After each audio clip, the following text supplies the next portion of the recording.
Welcome back to the 2026 All Things UTV Clash at the Crossbar Ranch here in Davis, Oklahoma. This is the future of our sport, the Youth 170s.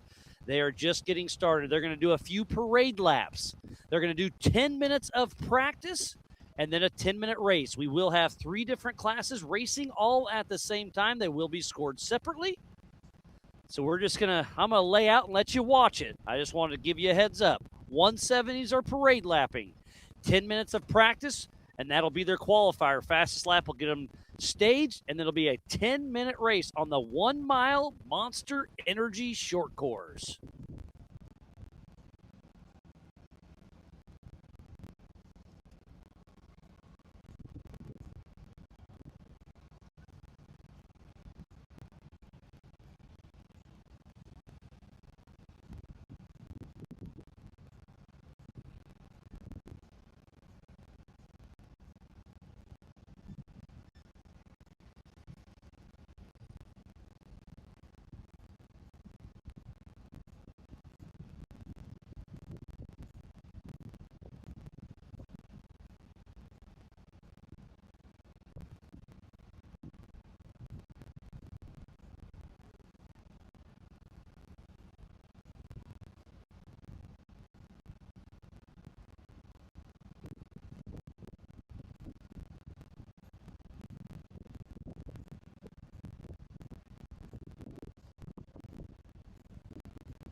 This is the Youth 170 practice. They're going to be practicing for about 10 more minutes, and it's actually qualifying as well because we will line them up with their fastest laps.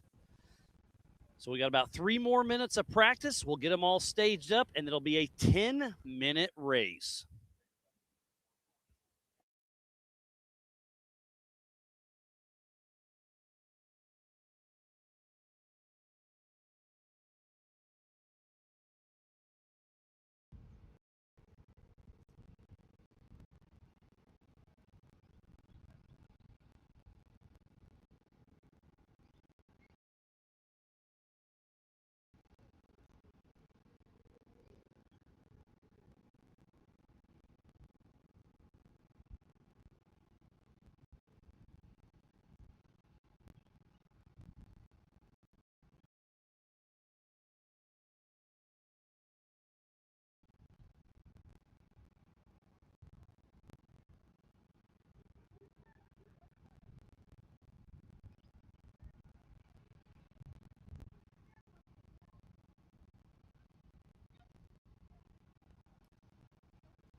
We are back for the 2026 All Things UTV Clash at the Crossbar Ranch, just outside of Davis, Oklahoma.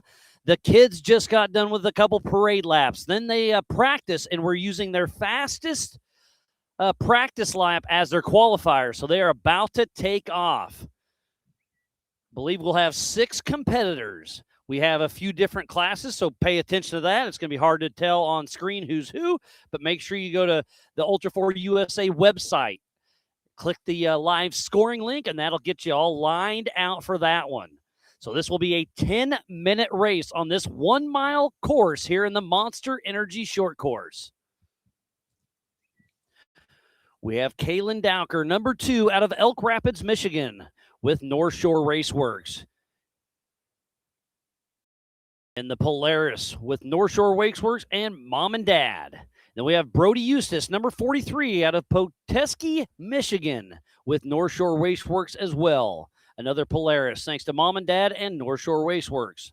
Then we have Cora Day, number 111 out of Uniondale, Indiana, with Day Racing. And another Polaris with Mom and Dad and Team Indiana. Then we have Weston Kelly, number 269 out of Berrien Center, Michigan, with WK Racing and Off-Road. Another Polaris with D&D Tire, Michigan Motorsports, 269 Motorsports, Amsoil, and Grandma Karen.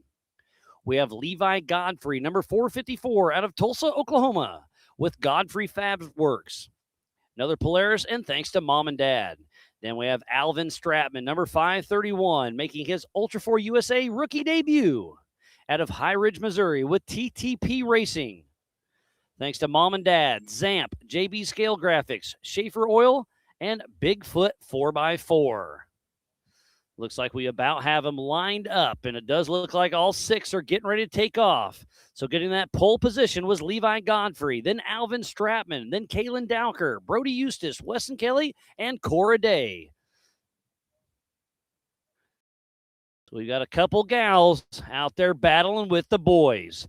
This is ages up to 11, and then they have to switch to the Youth 1K. And then they'll transfer from Youth 1K up to whatever they want to. Go Ultra 4 Racing.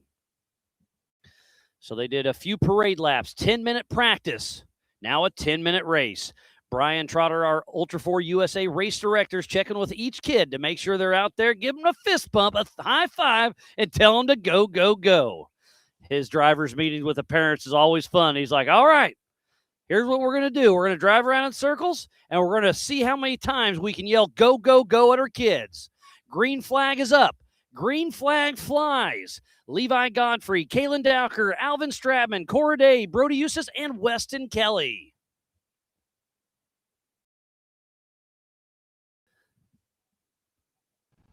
So I know Levi is out there running strong. Then Weston Kelly, Kaylin Dowker, Alvin Stratman, Cora Day, and Brody Eustace. There we got the drone out there chasing around the Monster Energy Short Course. See a little smoke puffing out of that one for a second, but these are just basically fancy lawnmower engines. I believe that's Weston Kelly out front, actually. Getting a little bit of hang time. There's not much suspension on these little 170s. So we are 1 minute in, and so I think we're only going to get 3 or 4 laps on this 1 mile Monster Energy Short Course. This is the exact same course they ran for qualifying, except right there they would have dove in the woods. Nope, they're going to kind of do the little bypass and go right back into the short course. Again, make sure you go to the Ultra 4 USA website to click that live timing link. That's right there at the race line start finish. Oh, and they're actually short course in the short course a little bit. I like it. Changed it up a little bit for them. So this is actually going to be closer to a half a mile.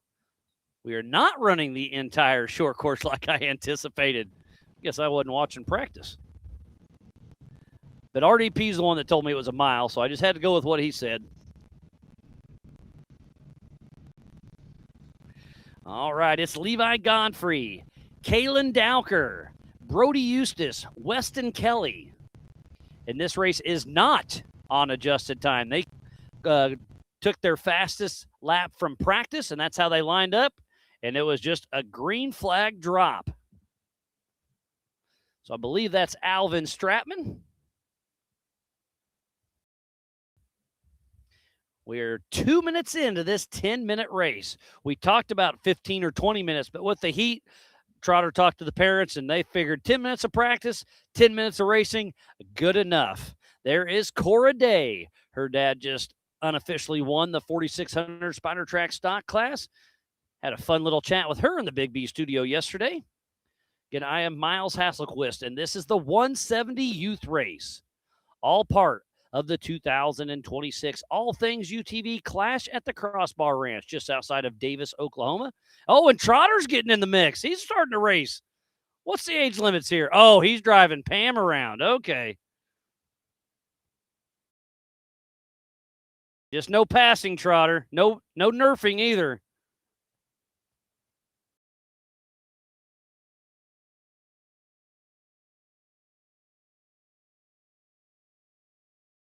And there we are with our lead pack of Levi Godfrey, Kaylin Dowker, Brody Eustace, and Weston Kelly.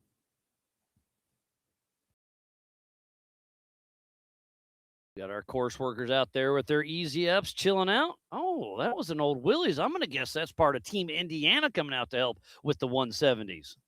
That may have been Jonathan Terhune, if I had to guess. So it's Brody Eustace out front, Levi Godfrey, and Kaylin Dowker. And Brian Trotter and Pam Hall as well, I guess. We got a pass. I believe that's Brody Eustace.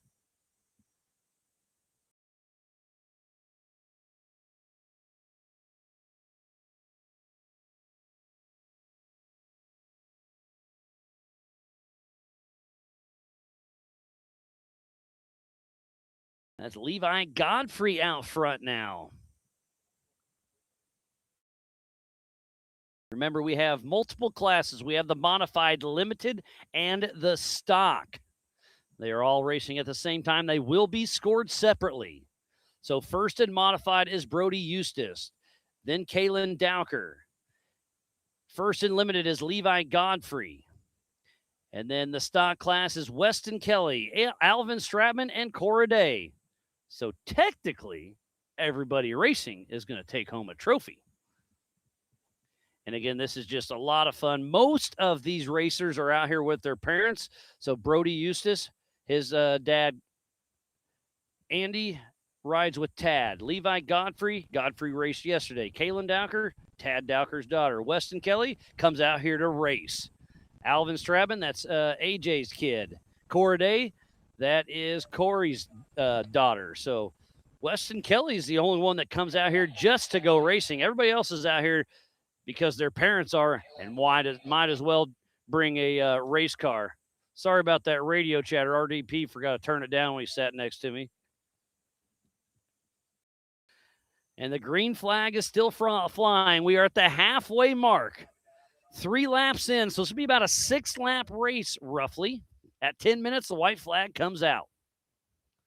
And we are riding alongside Brody Eustace. That thing's been around a while. Mason Dowker used to race that one. And that is Weston Kelly right behind him.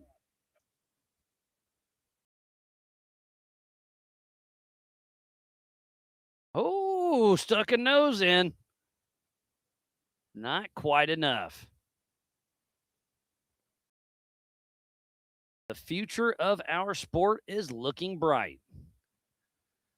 So we'll get this race wrapped up here in about 4 minutes. We'll take a quick break. 4400s are already staging up. They'll be taking off at 1 p.m. So obviously we've had plenty of time to clear course. 4400s up next.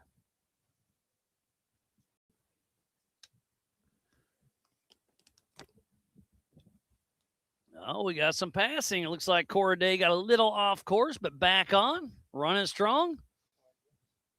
They're not getting slideways. They don't have enough horsepower, buddy. RDP, you'd actually fit in one of these. You should try.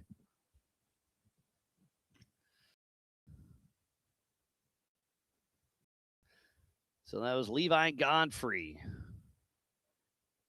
And Cora Day just clicked the lap. But it's still Brody Eustace, Levi Godfrey, Kaylin Dowker, Weston Kelly, Alvin Stratman, and Cora Day.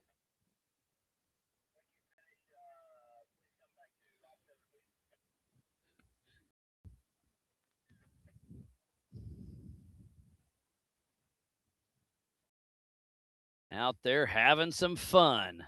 Brody Eustace has been out front, not looking back. but not too far is Godfrey and Dowker. Oh, there's Alvin. I think he is a lap down, but in a different class. Alvin Stratman out there having some fun, following his dad. AJ Stratman's feet. Phil and AJ Stratman won their class in Pro Mod last night. Congratulations to them, and now they're out there rooting on old Alvin Stratman. And let's give Alvin's dad, AJ, a shout out. He met me at the ops trailer this morning at 6 a.m. to help drive the drone guy, or Jack, our drone guy, Jack, and some of his equipment and a generator, a couple gas. We were just chatting last night, and I was trying to find one of our guys to do it. And he's like, no, I'll do it. I'll come over. I was like, it's going to be early. I want to be here about 6. He's like, no problem. So thank you, AJ.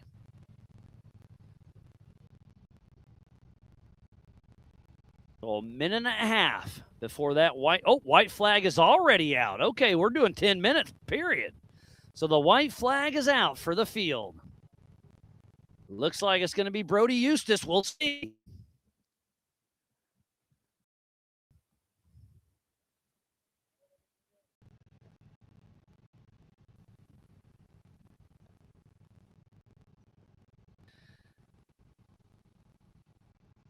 White flag is out. Tennessee Mike's got it in his hand. Oh, looks like, is that our race leader? No, that is Kalen Dowker. Sorry. So Kalen got a little off course, got a little hung chow. It's old Tatty Daddy.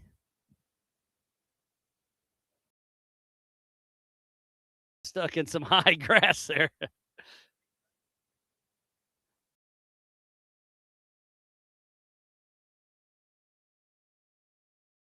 They're going to just pull it on up and out.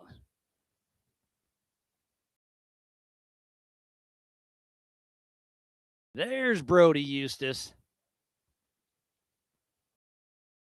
Still making laps, having the time of his life. So I believe the checkered flag will be flying for Brody Eustace here very shortly.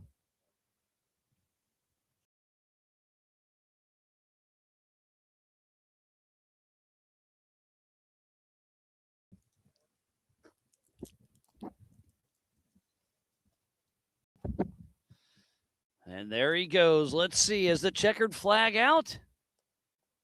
Yes, the checkered flag is out and flies for the number 43 of Brody Eustace out of Petoskey, Michigan with North Shore Raceworks, taking the overall win and in the modified class.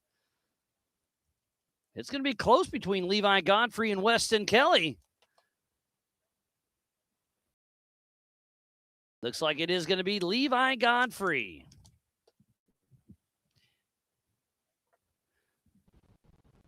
Oh, Weston Kelly actually snuck an extra lap in there on me. Nope, we got it fixed. That was timing. So Brody Eustace is the overall winner.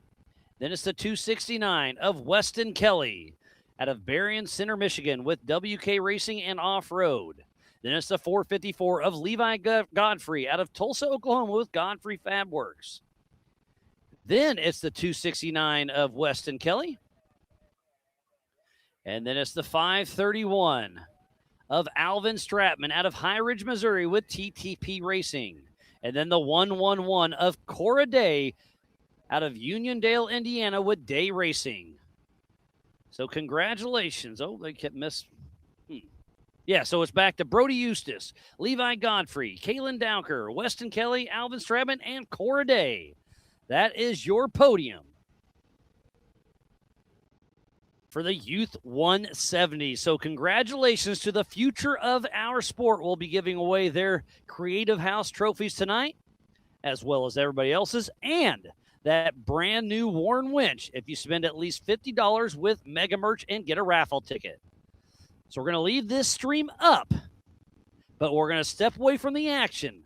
We should be live racing here in about 8 minutes for the 4,400, the main event, the biggest and baddest names in our sport. Will be starting up here very soon.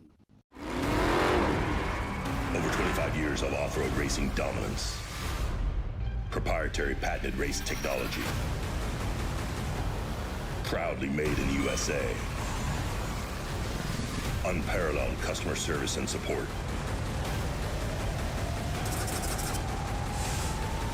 The choice of champions.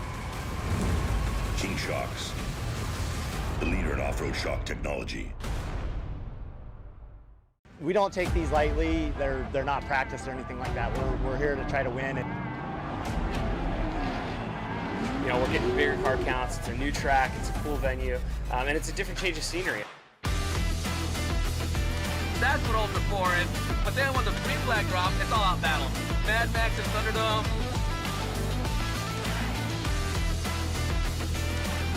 It's going to be tough. The competition is the best of the best. For me, it's just a place to go release some anger and have some fun with my kids, and it's like fist fighting in a goddamn race car. Before racing to me is a way to get out with friends. It's where we spend time together. It's where you get your blood pumping. I'm excited. I have a lot of confidence on where Ultra 4 is going to be.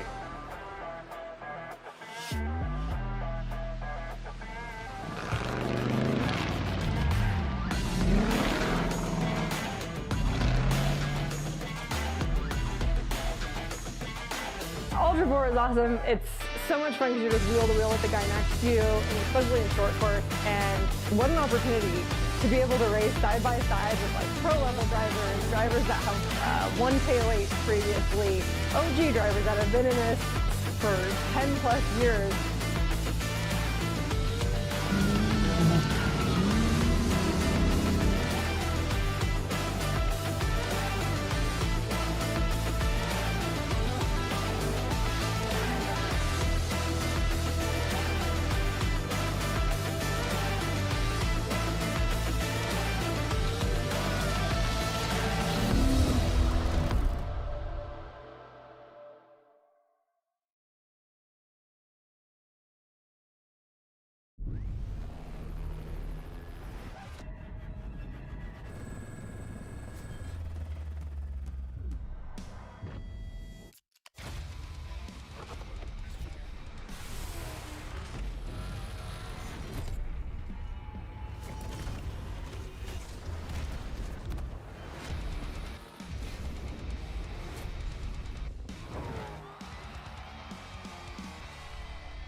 PCI Race Radio is the leader in off-road communications since 1972. Our equipment was developed for racing in Baja, perfected for enjoying the weekend with family and friends. PCI has the highest quality communications, navigation, and safety equipment, backed by the best support in the industry. Find us at hundreds of events each year, supporting our equipment on site and providing the PCI Weatherman Relay. See you in the desert.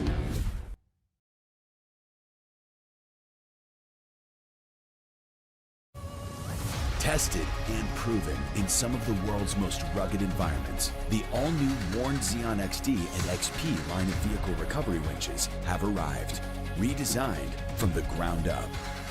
Warn Xeon XD and XP represent the ultimate in performance and durability on the market today. You'll have the confidence to go farther, and most of all, go prepared.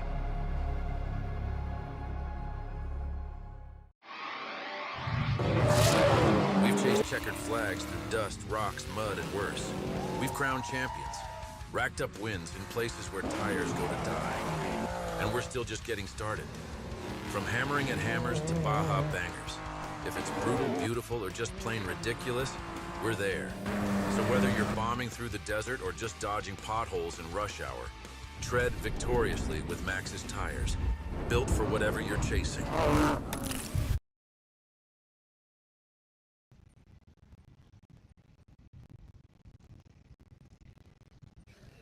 Welcome to the 2026 All Things UTV Clash at the Crossbar Ranch.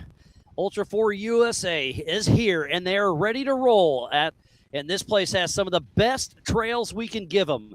Lots of rocks, some creeks, some gnarly rock crawls, and then the prairie where they can go fast. This is going to be an amazing show.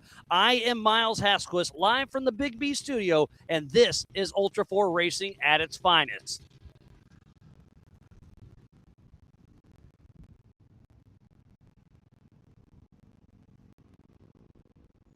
This is going to be one heck of a race. Make sure you go to the Ultra 4 USA website.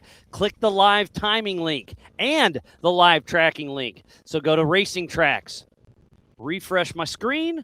Next to menu, 3 dashes. Scroll down to 4,400.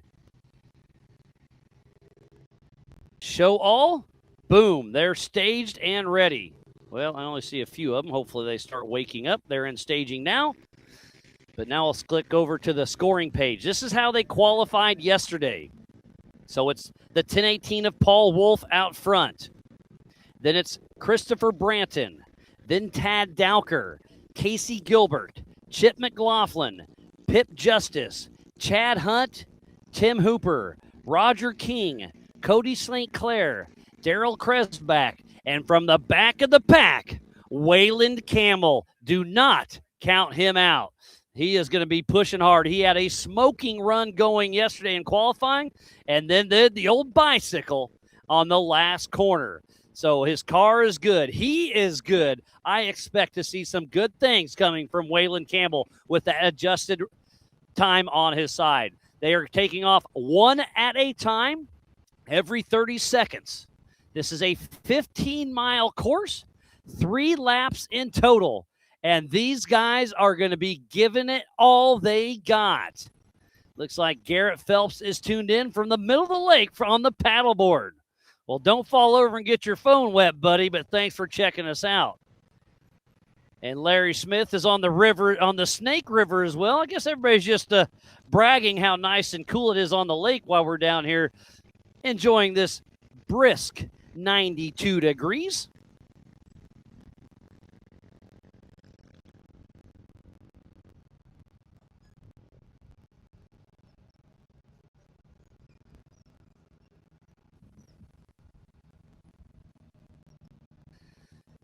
And it is set. I just heard an all call from recovery. It sounds like we have a clear course. We should be going live racing any moment.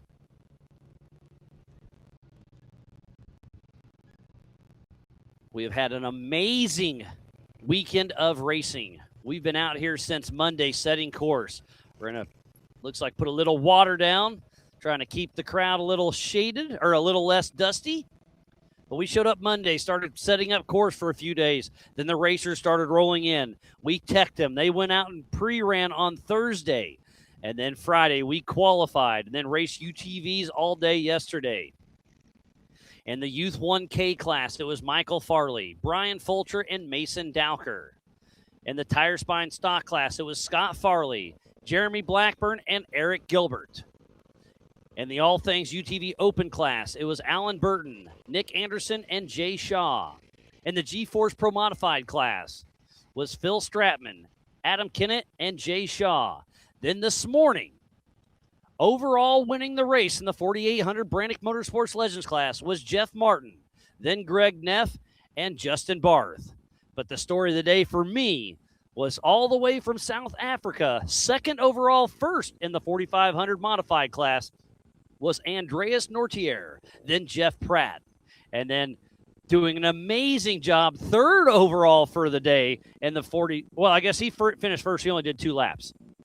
The 4,600 Spider Track stock class, Corey Day put on a clinic, and then a lap down was Chris Medford and then Matthew Denini. So that was this morning's race. We just wrapped up the 170 stocks.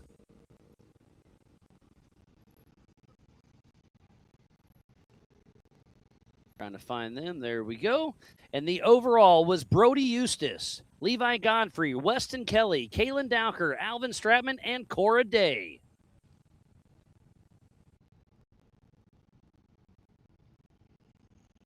So now we are all just patiently awaiting the start of the main event, the biggest and baddest names of our sport, where this started almost 21 years ago.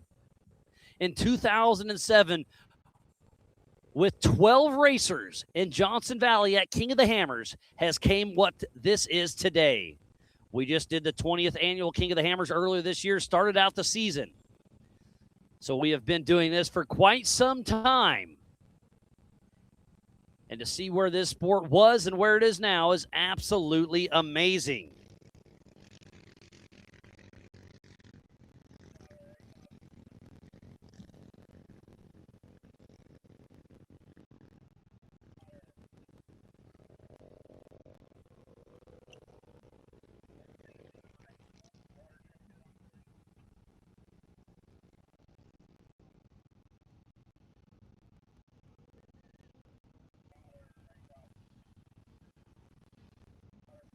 Doing a little text. It looks like a couple of our cameras went down, so we want to have them up.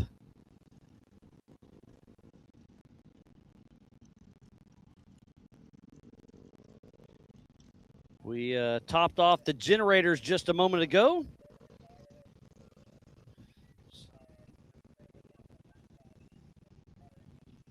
Looks like RDP is on it. Benji's firing or shutting his down to restart. We won't see Benji's camera for probably about 20 minutes. He's at the Warren Waterfall. But they'll be here, I'm going to guess, 15 minutes for old Paul Wolf, Christopher Brand, Tad Dowker, Casey Gilbert, Chip McLaughlin.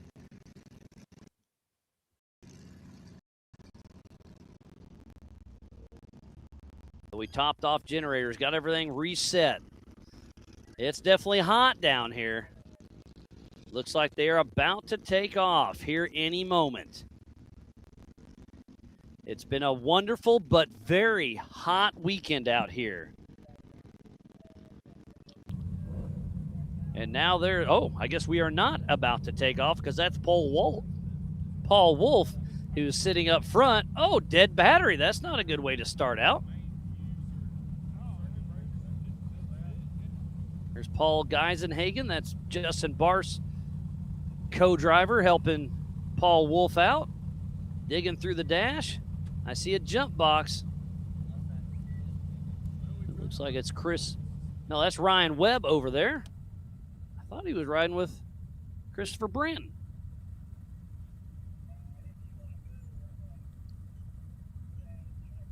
So this isn't a good start for Paul Wolf. He's had a rough weekend. He did not finish a lap in either of his open or pro modified UTV races. And then he set the pole in the 4400, but obviously having issues with the car.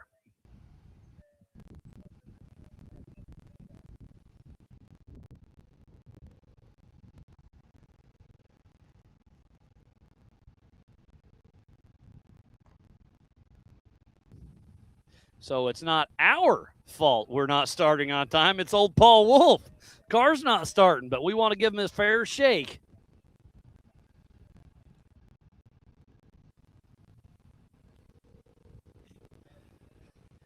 This coverage of Ultra 4 USA is presented by All Things UTV and is brought to you by our official sponsors, G-Force, Maxxis, All Things UTV, PCI Race Radios, Can-Am, Tire Spine, Pro Eagle, Brannick Motorsports, Rock Crawler Suspension, Spider Tracks, Metal Cloak, Factor 55, SimpleTire.com, NorCal Rock Racing, Monster Energy, Freight Factory, Raceline Wheels, Warren Racing, Holly, Off the Grid, and by Big B Motorsports. So please support who supports the sport.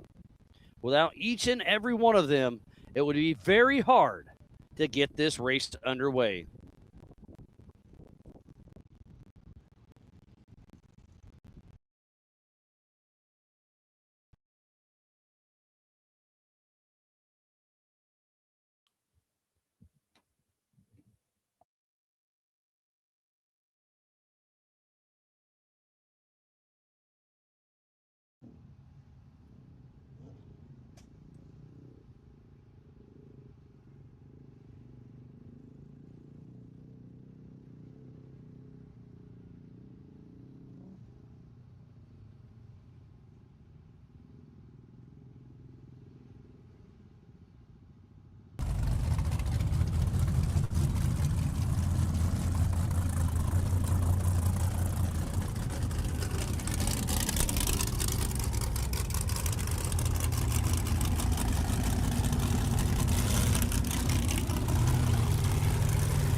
Still teching our camera there at the Brannick Boulders at the Kelly's Cut.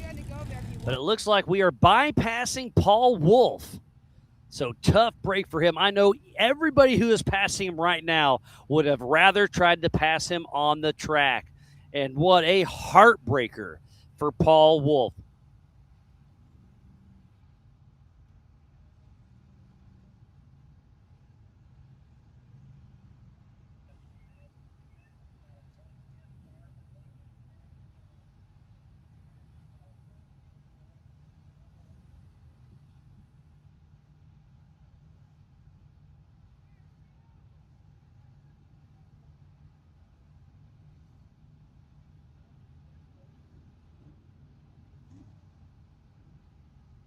And I got Dylan over here with Wolf Racing, and I just gave him the update, and I think he thought I was messing with him. I'm not.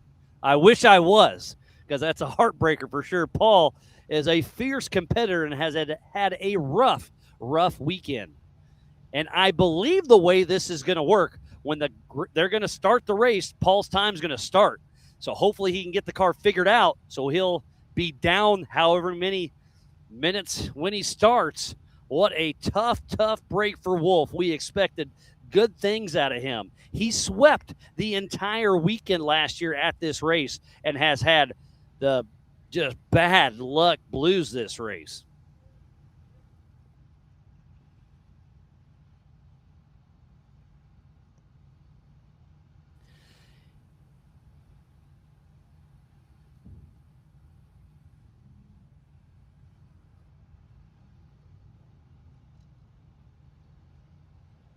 So I'm just getting an update from Abe. Wolf has no electrical power. So something in the electrical system is biting him. So, I mean, it could be a simple fuse, could be a bad ground, could be the main kill switch. It could be anything. Could be the Starlink that Dylan hooked up. You never know.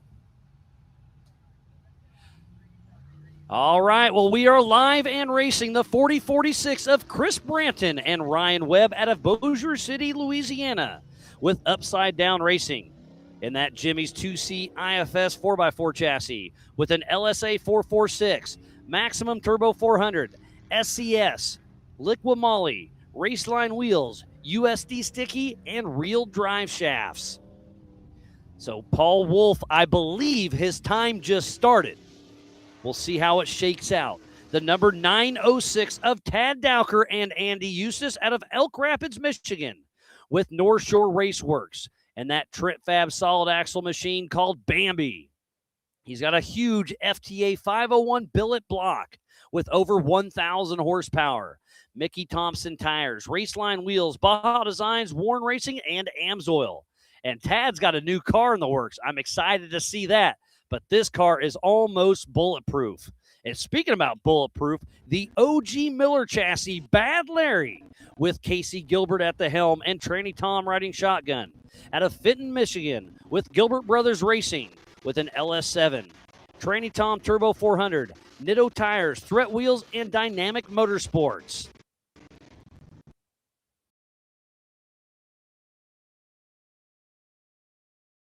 And there goes Casey Gilbert. But off the line next, number 4, Chip McLaughlin and Brad Christensen out of Allen, Texas with Rufus Racing.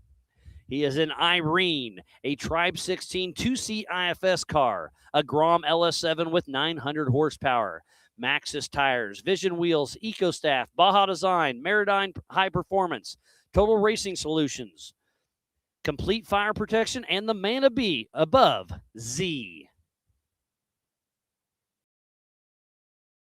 And now it's going to be the 78 from across the pond. Pip Justice and Diamond Dave out of Tires, Australia with Rufus Racing. And the Donkey, a Tribe 16 solid axle machine with a Grom LS7 with almost 850 horsepower. Vision wheels, EcoStaff, Meridyne fans, Total Racing Solutions, Mama Ange, and the man above, Zandy Willems. Off the line now, winning this race just a few years ago is the 456 of Chad Hunt and Rick Murray out of Plymouth, Indiana with Hunt's Motorsports. And that 2022 Miller Pro chassis with a Dart 440, Mickey Thompson tires, Raceline wheels, Brannick Motorsports, Paramount Metal Fab, and Our Day Off podcast. And just looked at my phone. Looks like we do have all cameras on board, so we should be set for the 4400 main event that's going down right now. Off the line next is the 1505 of Tim Hooper and A.J. Jefferson out of Bentonville, Arkansas with Fuelworks Racing. And that Trent Fab top shelf solid axle. Thompson Motorsports LS 427 with 700 horsepower. Fuelworks, Sureway NWA, Old Town Auto Body, Baja Designs, Warren Racing, Method Race Wheels, Power Equipment, and Nitto Tires.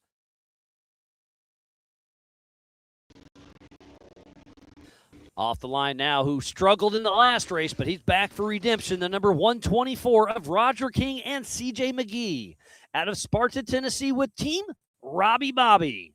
And that partially committed and Diddy's Big Block chassis, LS3, Dirty Life wheels, Mickey Thompson tires, Rugged, Yukon, and Brannick Motorsports. And making his 4,400 debut, stepping up from 4,500, the number 23 of Cody St. Clair, the Texas Kid, and Tyler Haggard out of Ponder, Texas with SCR Motorsports and that Tribe 16 chassis with a supercharged Texas Speed 408 stroker with over 800 horsepower, Raceline wheels, full throttle batteries, Steinjager, Prime Landscaping, Doggone It Texas Dog Salon. This is Quentin Hilburn's old car. I asked him what he thought stepping from 45 to 4,400. He said, amazing. So off the line next is the 553 of Daryl Crosback and Jason riding shotgun out of Waterloo, Iowa with Full Moon Motorsports and that Miller Pro chassis with an LS3 with almost 500 horsepower. Method race wheels. He's been racing with us for over 10 years off and on. He's been on deployment, but he is back. So thank you for your services and enjoy your day out there at the Crossbar Ranch. And taking off here, the number 3 of Wayland Campbell out of Gilbert, Arizona with Campbell Racing in his Campbell Enterprise chassis, single seat IFS with an LSX 454 with over 800 horsepower. Hughes Turbo 400, Nitto tires, new to King shocks, Ron Davis and Arizona drive shaft. Where is Paul Wolf? That could be him. And it is the number 1018 of Paul Wolf out of Alton, Illinois with Wolf Racing and his UFO single-seat IFS machine. Schofield Performance LSX 434, Nitto tires, Holly Off-Road, Raceline wheels, VP, and ADS. Our winningest racer in Ultra 4 history was supposed to start on the pole, was unable, having electrical gremlins, gets it figured out, takes a rear start. Again, I'm guessing when his time started. I don't know. We'll figure that out as we go. If somebody from Race Ops can let me know what we're doing with that, I would thoroughly appreciate it.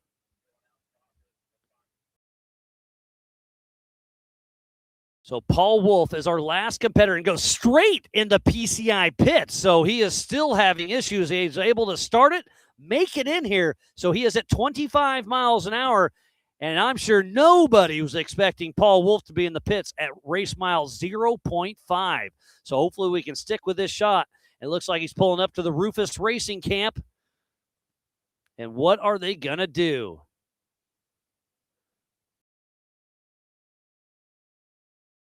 Looks like they're checking the back of the car, maybe a fan or something.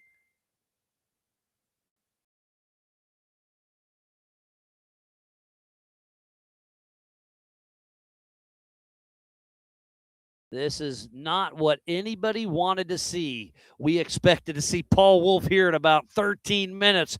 It's not happening, but it is all about Christopher Branton, Tad Dowker, Casey Gilbert, Chip McLaughlin, Pip Justice, Chad Hunt, Tim Hooper, Roger King, Cody St. Clair, Daryl Crosbach, Wayland Campbell, and on screen early in the PCI pits is Paul Wolf. Paul is out of the car.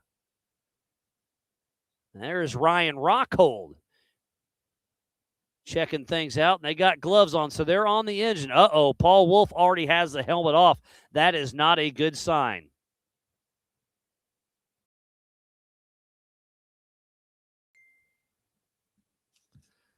My phone's dinging. Let me see if it's anything we can say. Looks like Matt Weiss is tuned in.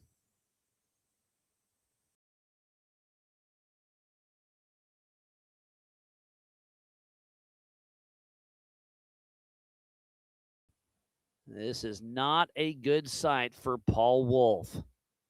So as we watch him in the pits working on it, I'm going to get on Racing Tracks. Refresh your screen. Well, go to Racing Tracks. Go to the Ultra 4 USA website.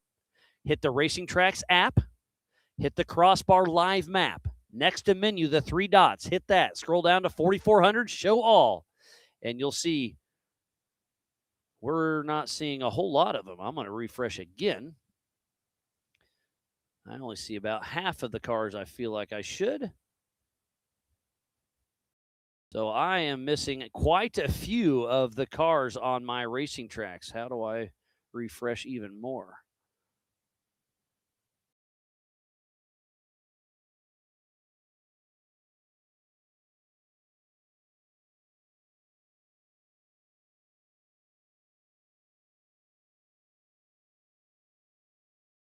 All right, not sure. I refreshed my refresh to refresh it, and I do see it is a 906 of Tad Dowker out front ahead of Christopher Branton. Let's see when they updated. 17, fairly accurate. So Tad Dowker and Christopher Branton are probably nose to tail. And then it's Chad Hunt. Chip McLaughlin has not hit a tree yet. Then it is Pip Justice, maybe a tick off course, but that could just be the tracker. Roger King, Casey Gilbert, Tim Hooper, Cody St. Clair, Waylon Campbell, Daryl Krosbach, and then still, and let's look at this. If you're on racing tracks, you see the red at the bottom, the teardrop for Paul Wolf. That means he has stopped. Well, we know he stopped. He is in the PCI hot pits working electrical gremlins. So if you ever see that red at the bottom, that is no bueno. So we'll run through. The top right is race mile 0 and race mile 15 at the race line start-finish. Then they'll come to the bottom right. That is me. We are here at the All Things UTV Rock Face. And speaking about All Things UTV, let's see if this works. Can you hear me now? Man, I got you now. All right. I'm doing great, but it looks like you're sitting in a pool, no shirt on, enjoying the day, huh? Yeah, I did a couple projects around this morning. I've been watching you guys as I was in between projects, wiping the sweat off. We're up here in North Alabama, and it's steamy. For sure. I'll promise you, it's just as steamy here. But again, this is Dustin Robbins with All Things UTV, the presenting sponsor here for the Clash at the Crossbar. So I'm glad you're at least enjoying your time home. Wish you were here. But understand you're busy, and thanks again for being a part of it, buddy. Yeah, man, looks like you guys are doing a stellar job. Did Jeff Martin finish the job this morning? Yes, he did. He got it done. It was a battle. Trimp was leading, broke. Martin was leading. Okay. Well, then it was Farley leading, lost transmission. Martin was leading, broke, fixed it, able to finish. The attrition has been high. Yeah, it has been. And then what did we got yesterday? We had basically a first-time winner in the Pro Open? Yeah, who was that? That was Alan Burton in the Pro Modified. Okay. Oh, no, he was in Open, was Burton. And then Phil Stratman in Modified. Scott Farley, first time ever racing a UTV in stock. And then his brother, Michael Farley, in the Youth 1K. So a lot of new winners out here. So it's great to see them pushing and making it happen. That is pretty awesome, man. You guys are doing a heck of a job. It looks like Paul Wolf is out in the pit. Yeah, that's a bummer. Some of that to the water, that water and that electronics is just obviously it never works out. For sure, and the heat. Was there a pre-running yesterday or something like that, or day before that he ended up with an issue? Man, I hate that. I know they're probably working their butts off right now because I know he's in the points chase. Oh, he's in the points for sure, and he's fresh off a victory at Pikes Peak just a couple of weeks ago. So the car's, it's good, but what happened? A 50-cent fuse, a bad connection somewhere, it can be anything. Yeah, I think he got second at Pikes Peak, but that is right. Being there, period, is a victory, right? Oh, 100%. Yeah, but man, hats off to you guys. Stellar show. I hope everybody's tuning in. We're enjoying it right here on the back porch. I've got a little, property that I'm enjoying this weekend. We earned our time off from winning out at Montana. And another thing, too, guys, All Things UTV is super proud to be able to sponsor the Ultra4 USA Clash at Crossbar. We've got a brand new website. If you check out that website, we've got a 10% off site-wide with ATU. New ATU, or ATU new. I think it's new ATU. That's the brand new website at All Things UTV. And if it's not on that website, we can put it on there in about 15 to 45 minutes. Anything that you're looking for your side-by-side or power sports or whatever, it's all backed with 22 years of experience and parts know-how. give us a shout. And like I said, we're super proud, and you guys are doing a stellar job out there in Oklahoma for sure. Well, I appreciate everything, Dustin. And again, thanks for being the presenting sponsor out here. And you're right, you did earn the weekend off because you put on a clinic up there in Montana, so you can't get any better than first. That's right. Yeah, you're right. Strategically, like I said, I'm sitting here on my rump sweating under a ceiling fan. But, God blessed us, man. All the hard work. But, we just want to give glory to God in everything that we do. And we're praying for everybody on the course and everybody that's turned the wheel back towards the house. And as they load up and head home, big prayers, God protect you guys as you travel across the country doing what you love. And big shout out to, God again for just giving us the opportunity to live the blessed life, to pursue these dreams, with the finances and things like that, man. Just glory to God in everything that we do, Miles. All right, Dustin. Well, I completely appreciate everything you've done for us. And it's been a great season so far. I'm sure we'll see you up next, probably Sturgis. I think I might attend Sturgis. Yes, perfect. Sir, but I'm eyeing in on Bowling Green, Kentucky is my next target. All right. Well, again, thanks for everything you do, and we're going to get back to the race, and we're watching Paul Wolf right now. So enjoy the rest of the afternoon, and thanks again to All Things UTV, Dustin Robbins. What a great thing we got going, buddy. Yes, sir. See you soon, Miles. All righty. Thanks, buddy. So that's Dustin Robbins with All Things UTV for the Clash at the Crossbar Ranch. And it is, look at this, probably 5 different teams. I see North Shore. I see Webb. I see Chris Hickman. I mean, there's Abe just standing in the background making sure everybody's behaving. But there's probably 5 different teams all jumping in trying to figure out what's going on with Paul Wolf. So tough break for that, man. What a bummer. Looks like Kai Ridge jumpers tuned in. Justin Ferguson. We got some Wayland Campbell fans. Team Robbie Bobby. North Shore Raceworks. Jason and Evelyn. Certified American Original. So Aaron is co-driving. I thought I saw Ryan Webb helping out Paul, so thanks for the update there. Justin Ferguson. Barbara McLaughlin rooting on Rufus. K-Day was rooting on Cora. So I'm going to get... Oh, while we were chatting a little too much, we got race cars coming this way. It's either going to be Tad Dowker or Christopher Branton. I believe it's Christopher Branton. So Jack's getting the drone ready. He's getting ready to take off. We'll be full drone here in just a minute with our physical race leader here at Race Mile 7.5. At the All Things UTV Rock Face. And it is Christopher Branton. And I think we said it was Aaron riding shotgun.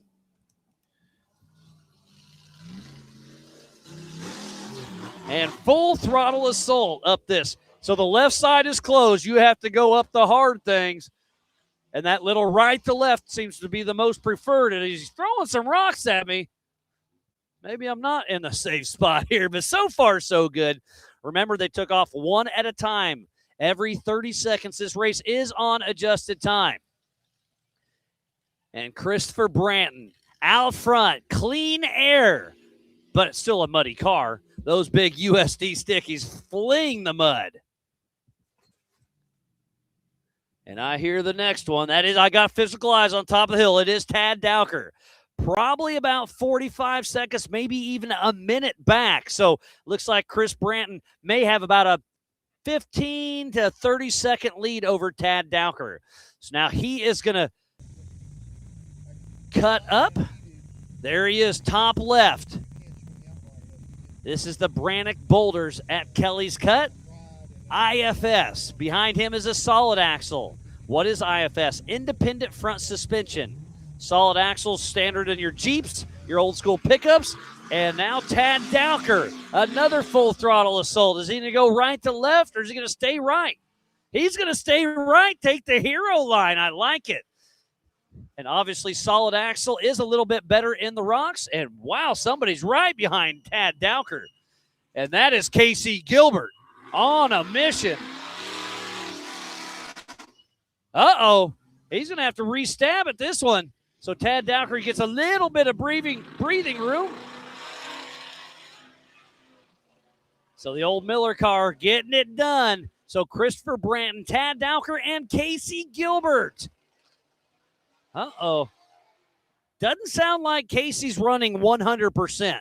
Sounds like it's got a little bit of spit and sputter with all this water. Could be a spark plug, could be something simple. Hopefully it dries out until he goes into this creek here in just a minute.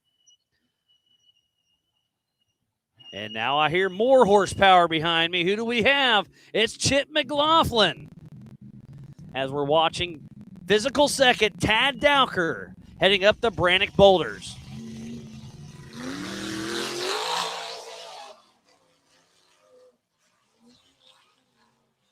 And Chip has missed every tree so far that I have seen him drive. So far, so good for Chip. We'll see if he can keep it together. So here is Casey Gilbert getting ready to drop into Kelly's Cut. So top left, the Brannick Boulders at Kelly's Cut. Bottom right, Chip McLaughlin. And I think we're about, 5 to 10 minutes away from your bottom left camera. So lots of action going on. Again, I am Miles Hasselquist for the 2026 All Things UTV Clash at the Crossbar Ranch, just outside of Davis, Oklahoma. And we are live from the Big B studio presented by Take It Live. So our next competitor should be Chad Hunt or Pip Justice. And it is Pip Justice from the Australian bush. Swinging wide, getting ready to hit the hill.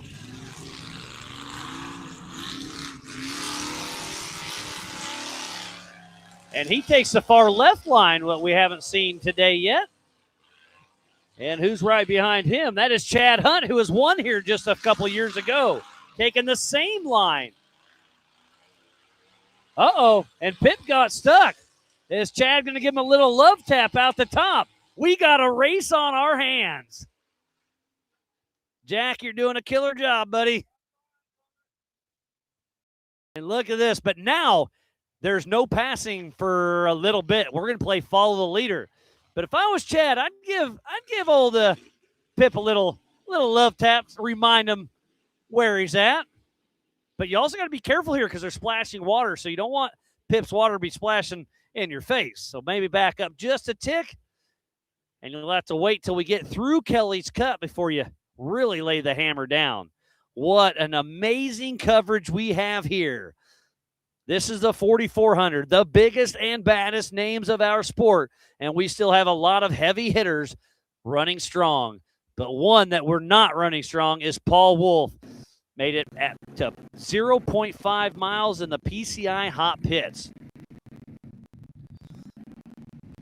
Looks like Carmen's tuned in. Oakley's watching. How you doing, buddy? Looks like Alan O'Neill. Samantha Murray rooting on her husband Rick and Chad. North Shore Raceworks tuned in. Looks like they've got their on-car working, so maybe Take It Live can go to the North Shore side, look for their on-car. Hopefully we can get that input into the show at some point. Thank you, everybody, for tuning in. It's been a wonderful weekend, and this is the big one. This is it. We've been racing all day long. Oh, and it looks like Walls, part of Area 51, sitting in a lawn chair, relaxing in the shade, but he's earned it. The Area 51 crew has been absolutely amazing helping everything set up.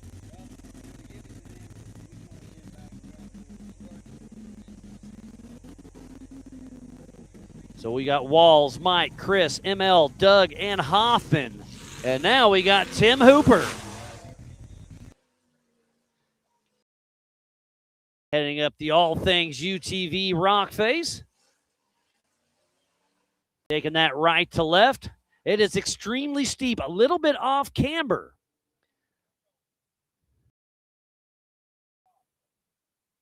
Uh-oh. Where's he going? He's lost. Was that on purpose or not?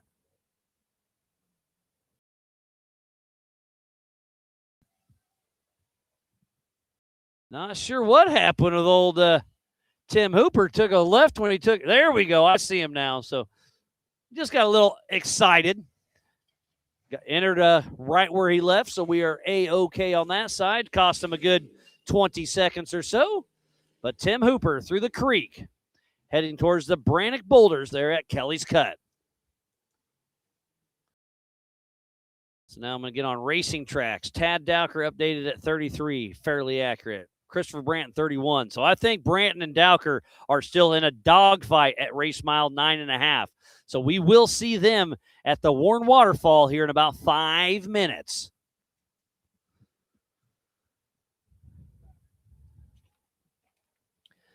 This coverage of Ultra 4 USA is presented by All Things UTV and is brought to you by our official sponsors: G-Force, Maxxis Tires, All Things UTV, PCI Race Radios, Can-Am, Tire Spine, Pro Eagle, Brannock Motorsports, Rock Crawler Suspension, Spider Tracks, Metal Cloak, Factor 55, SimpleTire.com, Monster Energy, Freight Factory, Raceline Wheels, Warren Racing, Holly, Off the Grid, and by Big B Studio. So please support who supports the sport. As Jack's switching some drone batteries, Waylon Campbell makes his way up rock face. Healthy car. Remember, he'll have a lot of adjusted time on his side. And not far behind him's old Roger King. So Roger's holding his own against Waylon Campbell. And look at this, Cody St. Clair as well. So if I was Cody, I would take the harder right line, try to get around Roger. Nope, playing follow the leader. And now Jack gets his battery swapped. He is back. That is Waylon Campbell, the son of Shannon Campbell, 3-time King of the Hammers champ, Off-Road Motorsports Hall of Famer. The blood runs deep in that family. Waylon's sister, Bailey, has been in the sport for a very long time. Has kind of teamed up with the Funhaver crew. They are some fierce competitors.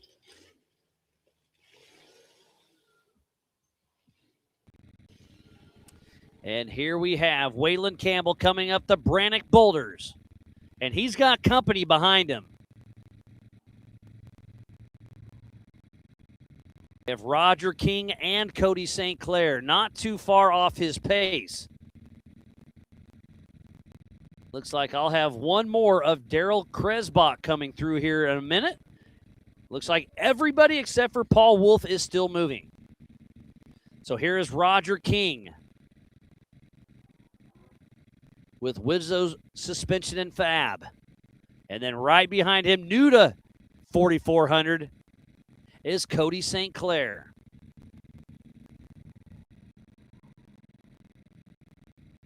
Roger King and CJ McGee have had a rough start this morning in the stock class, but they're here for redemption. There goes Tyler Haggard and Cody St. Clair. So now I think we're waiting for action in our bottom left. That is the Warren Waterfall. I expect to see Tad Dowker anytime. And here is Tad Dowker. Look at that. Thank you, Take It Live. Well, there was Tad Dowker. Again, Starlink in the woods makes it a little tricky. Oh, here is Christopher Branton. So did we miss Tad Dowker already? I'm not sure. I think Christopher Branton was in the lead. He was. Oh, there's some more of the Area 51 guys. They're going to have to take some cover. I know that was coming.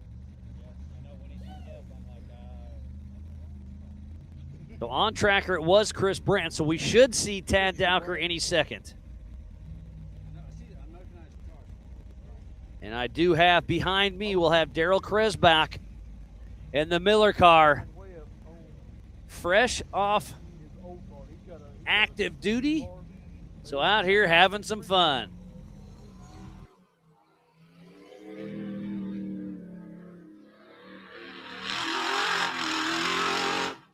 Uh-oh. Doesn't sound like it's running on all cylinders. Again, this heat, the water, it is raining havoc on some of these cars.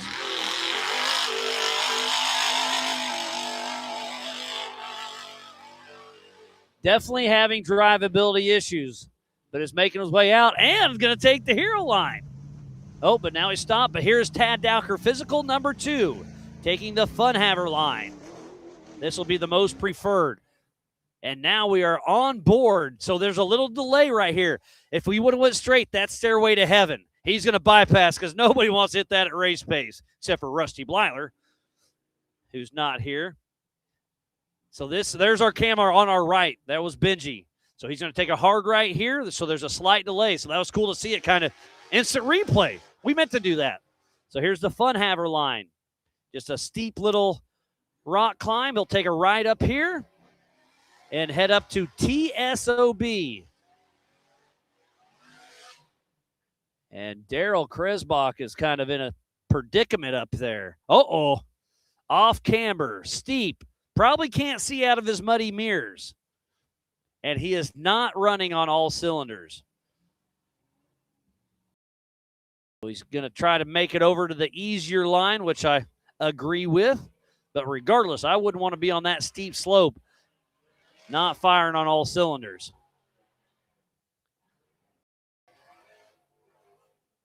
So everybody is past my location except for Paul Wolf, still stuck in the PCI hot pits. Uh-oh. So Tim Hooper and Daryl Kresbach taking the wrong way. If you want to go that way, you can. You're just going to get back on course and have to make that same climb you just did. So I wouldn't recommend it. And don't drive through red tape. Uh-oh. He is. He's going to drop right back in to our location.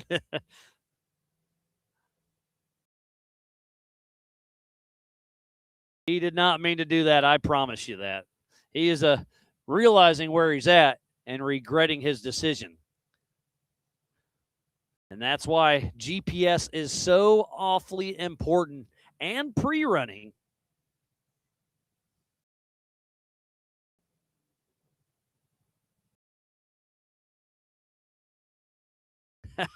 He just had the struggle bus coming up this hill.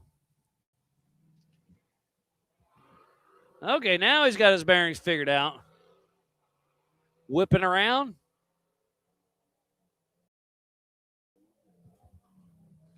So I said he was our last one, and then he tried to be our second to last one, I guess.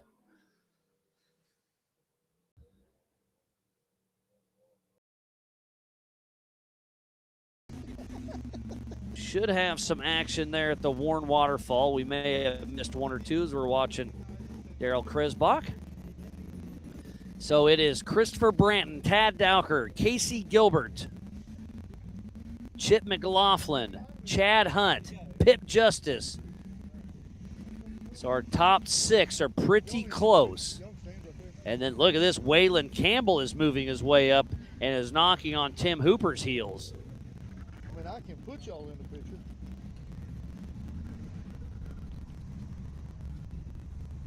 All right. Elevation Off-Road Films. Oh, I think that's Tyler. Paul Wolf has a bad alternator. Currently changing. Old one is off. He had an alternator issue earlier this year as well. There's Pip Justice from Australia with Rufus Racing. He is taking Waterfall proper. It's kind of a longer bypass. Ooh, a right rear flat. That's why he's taking that. He is at race mile 10.5, so he's got roughly 5 miles to go before he gets to the PCI pits. And there's Chad Hunt taking Team Funhaver. So the Funhaver trail, he'll probably get around Pip Justice. They're going to be coming out at the same exact time. There's Daryl Kresbach.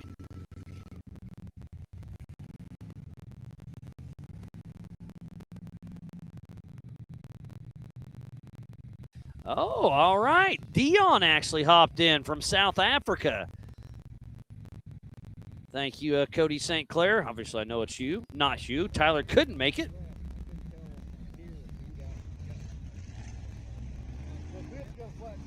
So Dion getting his workout. He just had a lot of fun out there with Andreas.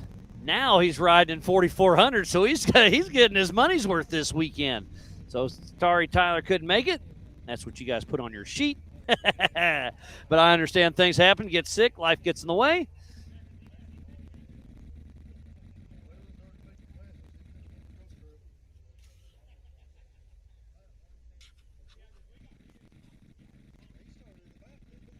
So Dion Berger is riding with Cody St. Clair. So we are on lap number 1 of 3.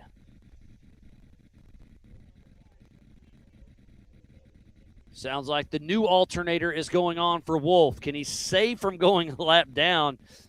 Very possible, but being a lap down is going to be tough. But remember, the 4,800 class, the 4,600 class, there's only one or two people finishing on the lead lap. So attrition could still be an issue out here for sure. This is lap 1 of 3, 15 miles per. They took off one at a time every 30 seconds. Jack, I think you got about a half-hour break. Maybe 20 minutes. No, I think you got about a 20-minute break. Yeah. So you did a great job. That was a lot of fun.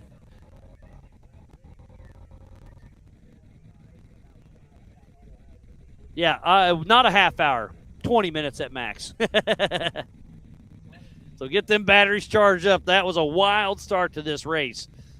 We'll have Christopher Branton and Tad Dowker in the short course in probably about 5 minutes.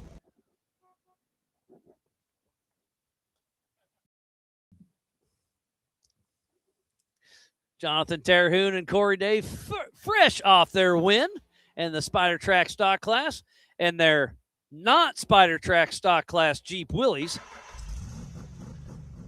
And there is Tim Hooper looking at the Fun Haver Trail.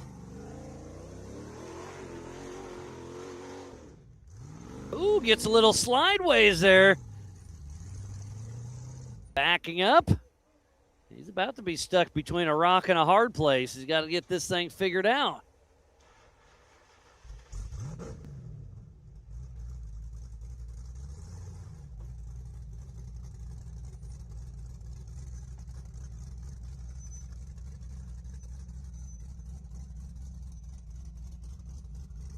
So Tim Hooper struggling on the Fun Haver Trail. If he was smart, I would back up and take a left and go up the Warren Waterfall. It's not. Oh, he's going to give her a run. Back up and bump it. There we go. I like it. Heck yeah. Oh, and now we are on physical second of Tad Dowker. So I don't see a whole lot of dust, so they're probably spread out by about a minute or so. I do believe per racing tracks that Christopher Branton is still out front. There's the road crossing. To the left is the ranch house. So we're going to be heading straight towards the Monster Energy short course.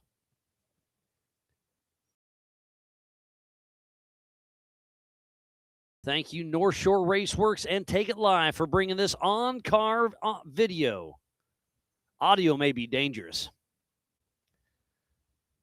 Again, I expected to see Christopher Branton's dust, unless, I don't know, now it just pinged. So Branton, 46. Tad Dowker, 47. So, man, Tad Dowker may be our physical race leader. And speaking about physical race leader, we got Corey Day hopping in the Big B studio, fresh off his unofficial win in the 4,600 Spider Track stock class.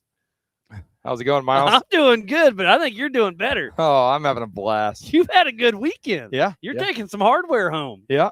Yeah. And having a smile to go with it. Oh, yeah. Yeah, wouldn't change it. This park is awesome. For sure. This race course, every time we come here, it's just a little different variation. The fact that we took some of the high-speed stuff out and put more rocks in, it just makes it that much more interesting. I mean, this is a great race. 100%. This is a true Ultra 4 course. It's got water. It's got mud. It's got dust. It's got rocks. It's got a short course. What are we missing? Maybe some sand dunes at Badlands? I think the only thing we're missing is the whole group here. Yeah. We need a shootout here. This is it's central, as central as you can get in the United States. For so, sure. I hope that in the future we can do another everybody race here type thing I because love it. I mean, it's got so the room. awesome. Yeah. And we had 90-plus cars this weekend, Yeah. and one of those was your daughter. Yeah. How fun was that? Yeah, very stressful. Yeah. So racing's easy until she gets in the car. It's funny, I thought, genetics, she would just hold it wide open like I do, but instead she holds the brake pedal. So I think I'm going to have to figure out a way to soften the brakes up so they don't work as good. She still needs a little bit, Dad. I need to be practicing with her at home. She Yeah. rides around the yard and it's nothing While like you're this. working on the Jeep. Yeah. Oh yeah. I mean, she loves it and she enjoys it and she's made friends with all the other kids. That's and, what she was in the booth last night. Yeah. And she was saying, I was like, what's your favorite part? Hanging out with all my friends. Absolutely. And she's so and sweet. we've all said that, we do this because it's a racing community and it travels all the way down to the kids and that's for awesome. sure. Yeah, it's great to see the whole family out here as we're riding on board with it. Looks like our physical, no, that is second place. So Christopher Branton is ahead of him. Let me go to scoring. There it just pinged. So they both went through. Yep.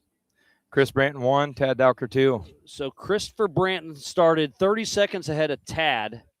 So, yes, so Christopher Branton's physically still out front. And then 15 seconds physically back is Tad Dowker. Yeah. But on adjusted time, no, I'm wrong. It's 45 seconds. Yep. That's what it says. I was trying to do backwards Yeah, math. no, you're I right should because just they started behind 30 seconds, yeah. Yeah. But so this is on adjusted time. Yes. So Yep. yeah, I was awesome. right. Awesome. Yeah, they're both laying down. I mean, 37-minute lap. Oh, I didn't even look at lap. that. That's the fastest of the weekend. Yeah. That is the fastest lap by Christopher Branton right there because we had Yeah. a 39 yesterday, and now they shaved off a minute and a half or so. Yeah. So, That's man, they're laying impressive. it down. Yeah. And then Paul Wolf, bummer. Yeah, so- Alternator at the start line. So I actually ran over to see if they needed You help. ran over Paul? No. You ran over his alternator. We were just standing there watching, and we heard you talking. We're waiting on Paul, and I seen him working on it, and I thought, I don't know what I can do, but I can run over there and ask, And by the time I got over there, they had 2 jump packs on it. They had enough voltage to get it started. The batteries just didn't have anything in them then, so I was assuming alternator. But once it started, it was showing 14.6. So he took off as a rear start, but apparently it dropped out before he even got to pit because which couldn't have worked out any better because sometimes the pit's not right after the start. It's Right. before the Right. finish or whatever. Right. So lucky for Paul. And let's go to Racing Track. Says he got it back going. No, he is still stopped on course. Thankfully, we got 3.5 hours. If he can log some laps, get Yep. some points. But it is a Grand Prix finish. It is, but I But think he one only has lap- to finish one Right, complete right. lap. So, So we get it still have fixed. another hour-ish. Yeah, Yeah, at it'd be about 38 an hour. minutes. Yeah, a little yeah. over an hour. Yeah. As we're back with Tad Dowker, who, again, between him and Christopher Branton, it is super, super close. So how much fun was it in the Cherokee? At one point, you were 3rd or 4th overall because there was a lot of great, super fast guys, and then some of them lost transmissions and knuckles. And Yeah. I just saw Farley over there. So I had to say that. Yeah, it's such a bummer. Honestly, first lap, we had a plan just to go out and complete first lap so that we knew we had points for nationals because that's what we're going for. And I think you just bumped into first place for nationals. Pretty if I'm sure doing I my just math right. pretty sure I just sealed the deal. So Yep. but yeah, and then lap 2 we were just gonna go have fun, and lap 2 we turned it way down instead of turning it up. We were actually watching YouTube. We were watching you. While watching you're Racing Tracks. racing? Oh yeah, because I mean I've been in the car, 2 cars yesterday. I knew the course. I love it. We had our 1 lap down, so it was like let's just go for a cruise. So we had everything pulled up on the iPad, using the So you were Starlink. using too much juice, and that's what broke the battery box? No, that's called welding a battery box to a unibody. There is no frame, so I guess you're right. when you weld it to your unibody or your floorboard, my And it weld flexes. Yeah, it flexes. I get cracks in the floor every race. So Really? yeah. Do you patch those up every race? I try to weld them because because they're going to get worse. In my head, if it's cracked, it's stress relieved, it's there. So I try to weld it where it's at. I don't try to beat it back or try to form it back. I like that. To tell you the Is it truth, better? We don't know. the craziest one that makes no sense to me is in my B pillar. There is 7 bars in my B pillar, and there is 14 by 14 plates on the floorboard, and the transmission tunnel between those plates is cracking. And how does it flex there? No you know, doubt. but I think in it's the center of the car because yeah. it can't flex where you put the steel, so it's got to flex somewhere. Right, and it doesn't have a frame; it's a unibody car. So I think the whole thing's just kind of twisting, you know, popping and cracking and doing all its things. So, but no, we had a blast. This course again, man, this is a true. You know, I was actually saying this in pre-running to Adam Kennett. I said, you know, if you could take every tree, every green piece of anything here off this property. So we're at Hammers right now. You know what? I hadn't thought about that because these trails, some of the new trails, they're really tight and whatever. Well, that's what all the trails used to be. Right. It's covered in pine trees. So, yeah, the more trails they keep breaking, it's going to get wild. Even in the dirt sections, like you've seen where, you know, the rain has washed out the dirt and we got these beautiful rock trails now that we're now racing on. Like they added about a mile of trail. That TSOB they call it. Oh my gosh, that trail was so awesome. So that's what I want to do that's what I love to do with my wife and kids is find a trail like that that's got water in it. I don't want to race it. Right. But go through it, stop, throw rocks. It's beautiful. Oh, and you get a race through it. Dude, it was so awesome. That was the best part of the course. We call it leaf looking. Yeah. Yeah. You're down in a valley. But you know, again, take that valley and look at the rock structures around you. Oh, it's endless opportunity. I told, you know, Adam, I'm like, if you could take all the greenery out of here, we are in Hammers trails right now. But right now, I still like this greenery right here. I like it because it was nice and cool down there. No Yeah. Yeah, the car. And then you pulled in and pulled your hood off. Was that just for heat reasons, I assume? Yeah. So, I mean, it's just a Jeep 4-liter. They all run hot anyway. Yeah. And then I got it built a little bit. And when you're whooping on it out here in this 97, 96, whatever it was today. It's only 94. Oh, okay. That's it. But anyway, it definitely builds some heat. And, you know, we're not allowed to cut holes in the hood or anything. And I, you know, started the race with the hood and we ran as long as we could. And for trying to make it, we just had to take the hood off. And it got us by. We ended up running 230 degrees the entire second lap. 230. That's, it's right there on the verge of melting down. Yeah, you're okay-ish. Yeah. But if you spike a little bit, you done spiked all the way. Yep. So it was just a strategy thing to make it to the finish. But yeah, had an absolute blast. No, it was a lot of fun. It was a lot of fun watching you guys out there racing. And again, you were out there and you were putting it on all the cars. Yeah. You only ran 2 laps, which is fine. Right. I think that's plenty for a stock car. I think there was You're the 3. only one that made the full 2 laps. Okay, there was another guy that made it right here, and he had a flat tire. And I went over and talked to him because the race wasn't over, but it was close. And I was like, technically, well, him and Ken Hale in 4800, same thing. They pulled up here, kind of waved. I was like, you can keep going. Yeah. But you're not going to better yourself. Right. Like nobody else can pass you because it's Grand Prix. Right. So I was like, I don't know. Just if you want to keep pull off trailery and go, or Right. if you're done, you want to go cool off. Right. So they did. They both pulled off and took off. But you were the only one in the stock class to make so there 2 was full laps. There was there 3? Yep. There was 3. 145 and 2 48s. Oh, that made the full 3 laps? Right. You are correct. I think so. Yeah. Or just 2 48s. 2 48s and 1 45. So Martin and Greg Neff. Yep. And then from South Africa. Yep. Andreas Nortier. Yeah. I got And he was moving. Look at it. Man, he was he got second overall. Yes. So we actually qualified better than him, and thankfully this year they have been allowing EMC to, as you qualify. I love it. I really do. I do too. Because you earned it. Yeah. But anyway, so we did qualify a little better than him. So we started a couple positions ahead of him, and he was the only car that actually passed us on race course. And he was moving out. He was doing so great. He earned it. Yeah. Oh, yeah. Yeah. Did you see him coming and let him by? Or he gave us a honk, and then a couple corners later, I heard it again. I think I gapped him in one section, because I had the course memorized. But anyway, once I got to a safe spot, I just pulled over. He wasn't even close to me, but I let him by just because I'm not, we're not in the same race. Yeah, you're not racing him. Right. So let him go, and then that way you can run your own race because I'm sure you were paying attention, watching YouTube, listening to me yak. Yeah. You're like, okay, you're the one way out ahead. Yeah. So honestly, down, that was the best part about watching racing That's tracks. hilarious. Because we could tell when we needed to get out of the way. So you have an iPad for lead nav, Yep. and then you can just switch over to YouTube, switch over to racing track, switch over to live timing, right? Yep. That's what this is. Yes. Yeah. That's awesome. Yeah. So we I had never thought of watching the YouTube. Well, yeah. And Again, with my memory of the race course and That's and how I normally co-drive. Kind of funny, but now that you're saying it, it makes a lot of sense. Yeah, it's all there. It's all at our access with the Starlink on the car and my live camera. You know, it works out to where we have internet the whole time.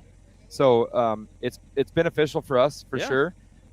Mainly because we don't want to hurt anybody else's race. You know, for sure. We're racing stock class, you know, not 45, 48. I love battling with those guys, and and I want to you race did. them. Yeah, but I don't need to be holding them up. Yeah. So it was fun to do that, and also just because we were just having a blast. So why not enjoy the show and race at the same time? And again, GPS. Yeah. Corey Day doesn't need one. I've ran this course just once. I would have got lost on my second lap. I've thought about the single seat thing so many times, and the thing is, though, I want to have fun with your friend, right? I can't have fun by myself. But I can't control my right foot. You need slows me Terhune to down. be like, hey, Oh, dummy, yeah. this is a Cherokee. Yes. It's a race Cherokee. For but it's sure. still a I mean, there's Cherokee. times. I mean, BA, for instance. You know, when I run Adam's car. Oh I yeah, was running and second. And you got impatient at the end and tapped somebody, I mean, tangled what up. is it? Less than an eighth mile from the finish, and you had a podium position, second place, and then you threw it away. I threw it away because I was Smoked the impatient. belt. Yep. And Terhune would have said, "Hey, who was riding with? Zyler. Zyler was riding with him. Yeah, he doesn't have a whoa button in him either. I had a blast ride with him too. He's hilarious. Yeah. And he's been doing some great things with the Our Day Off podcast. Yes. It's been fun running around with him a little bit. Yep. So this is Davis. What's next for Corey Day? From here, I believe we're going to Sturgis. Sweet. Bike week. Did well at Badlands, and you know, now doing well here.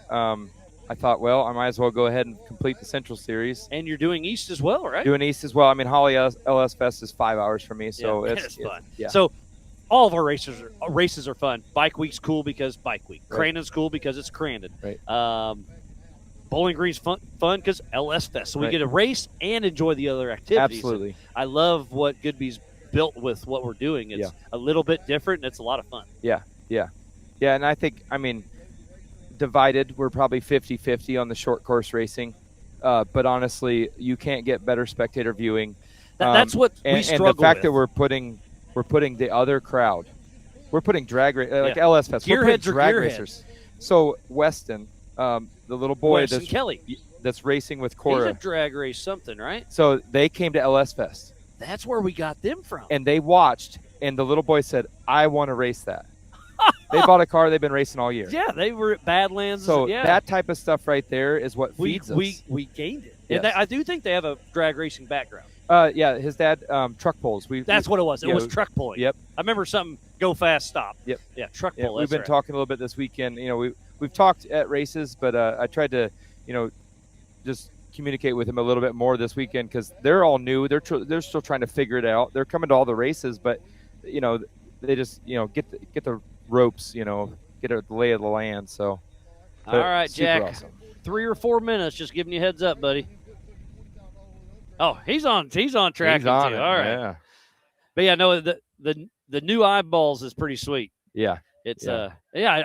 I didn't know we gained them from LS Fest. I Yep. love that. So we talked at Badlands and he said that, and I thought that's awesome. Yeah. Because we picked up one from one of the other events. You know, that again, I think as a whole, I think we're 50-50 on the whole short course thing.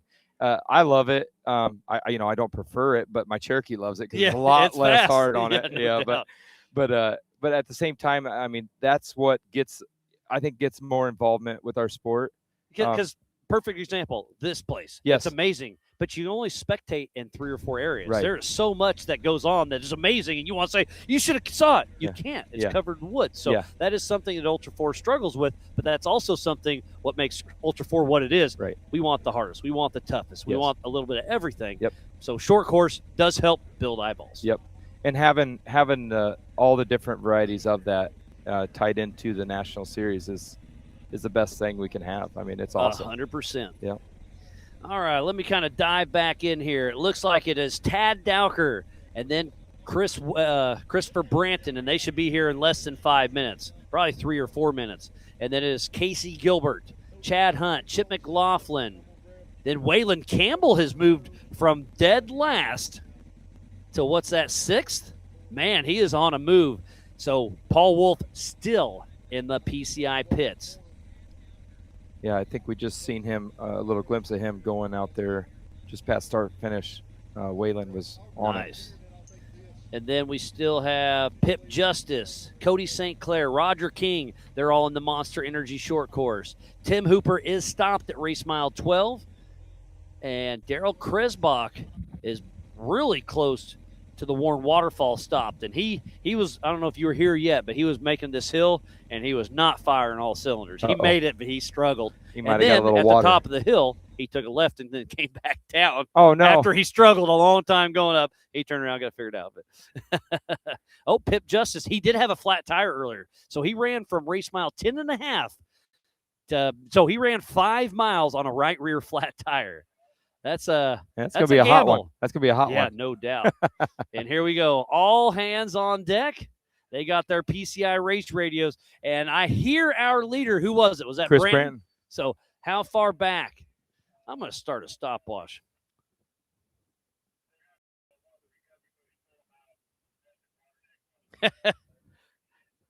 ML just sent me this.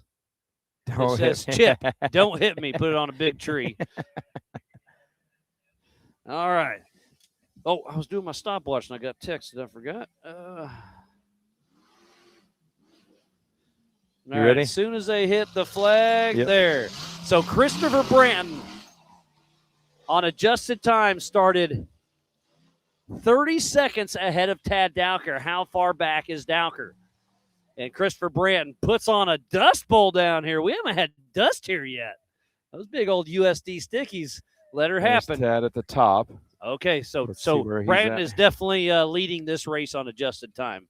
At scoring, they had it 45 seconds. I'm going to guess that's going to be pretty accurate still. Yeah. So right now it's at 30. So now whatever this is plus that is what it'll have. So Tad Dowker, and maybe we can get some onboard of him going up. We'll see. Tad Dowker's on a mission too. He is coming in fast. So 50 seconds. So it is a 20-second split. So it was 45 seconds at the start-finish, and he's shaved it down to 20 seconds. So Tad Dowker, oh, perfect. So we have a little delay from his star stream. So we just watched him go up, and now we're watching him come around. So you'll see where we're coming out right here. You'll see the Big B studio on our right there. And now we're going to go right up. And I have eyes on him coming down. So it's about a 20, 30-second delay. But Tad Dowker, the camera does not do it justice. He takes the hard right line and just rock crawls that old Trent Fab car up. But he does have 1,000 horsepower compared to your, 230, 240? Yeah, ish. Kind of how hot your engine runs is how much horsepower you got. Yeah. So you know, Tad and Dowker. the fun part about this spot right here, the next couple sections, there's some technical rock crawling. You know, so we might get into the whole IFS solid axle. Here we go. This is the Brannick Boulders Kelly's Cut. So we just missed Branton going through there, but here is Tad Dowker physically second and only 20 seconds on adjusted time. So this is going to be a good race. So Terhune, when are you going to put a roll cage on that one and go 4,600 racing? That's the Booze Cruiser, huh? All right. So that means we are at race mile 7.5. So our leaders will be at the next camera on our bottom left in about, 6 or 7 minutes. Did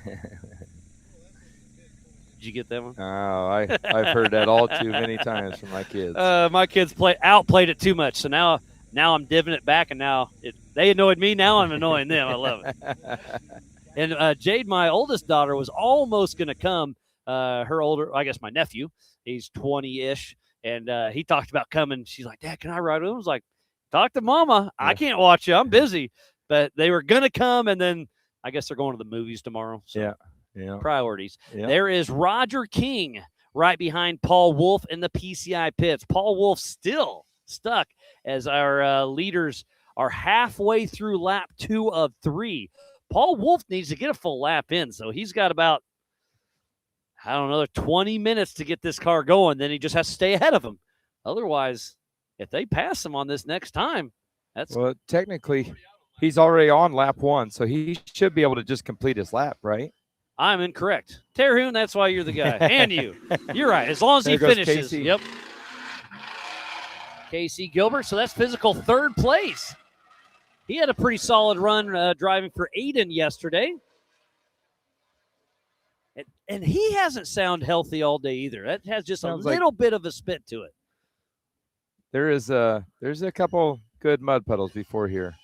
So I could see where Did you see a picture of Jesse Oliver yet? Oh, we seen that firsthand. Oh, okay. Well, So, yeah, you beat me. Yeah. But he nose dove and it was up to the hood. Yeah. Yeah, we came by lap 1 and into the woods there, and I had my line picked out. I knew where I was going, and we get to the top and I turn in and I see him down there in that mud, and Randy's out in front of the car in waist deep water trying to pull the winch out, and I thought, oh no. So obviously he's on taller tires than you. Yeah. Why didn't you get stuck? Just a different lie in the mud hole? He was to the right about 10 foot. Okay, so he just misjudged his line. Yep. And went just mud like whopping. a couple of the other holes out here, there's definitely a left and a right line, or a wrong and a right. Yeah, no doubt. But yeah, it was just unfortunate event. Race pace, you get kind of flustered with stuff like that. You just dive in and go for it. Oh, for sure. That one was a little deeper than he thought, probably. All right, so we should have Chip McLaughlin, then Chad Hunt here pretty quick. Oh, Chip's close. Be ready, Jack. Chip will be here in a minute. And we're still another few minutes out from seeing our race leaders. Oh, Tad Dowker updated it right now. Christopher Branton updated 3 minutes ago. I'm going to guess Dowker got around Branton. Possibly. Just looking at the tracker. We'll see. Yeah, he was starting to reel him in. Might update and jump ahead too. 3 minutes is that section of course though. I mean, there's. You tell me. I don't know. Well, I mean, right there, we should have seen him on the screen going through there. So. And here is Tad Dowker. No, the next is a waterfall at 10.5. Yep, you're right. Or 10.3 is my guess. So Tad Dowker on board. And he is at race mile 9. So now you know where you're at. Yep. All right, so what color's the rock coming up on the left after this tree? Yeah, they're all the same color. Oh, shoot. But you know exactly where we're at, right? Oh, yeah. Yeah. It's funny because I don't know. He was calling out race miles earlier because we were looking at the tracker, not our actually, track. Not your notes? Yeah, and I was like, oh, I know where I'm at, but I don't know what mile it is. Here's Chip. So let's go full drone here. Chip McLaughlin with Rufus Racing. Brad Christensen riding shotgun. And Irene putting that Grom engine to work. Spitting some rocks, making it happen. They are having some fun, that's for sure.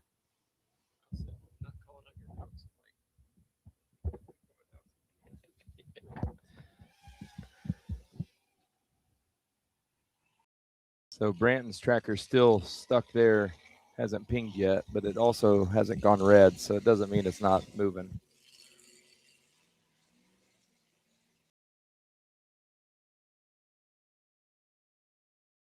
This little water section here right after this rock face is quite fun. There's a left and a right line. Both are equally, rough. There's not a better one, I don't think. But what cool terrain we get to race on. It is amazing. We get to race all over the country. It's amazing. We're going to get to watch him go up Kelly's cut here, or Kelly's rut. Which is it? Kelly's cut. Okay. You know why? Kelly cut it. Oh, okay. They're creative out here. He shoots right up it, no problem. All right. That's the Brannick Boulders Kelly's cut. And we were talking about solid axle versus IFS. I didn't see the IFS struggle there at all. No. Honestly, that section that Tad was on there, the long section, there's some good holes in there with a couple up and downs that I think are more challenging than this Kelly's cut over here. Okay. least in the Cherokee. I don't have 42s on like Tad does. Stickies. Yeah, stickies.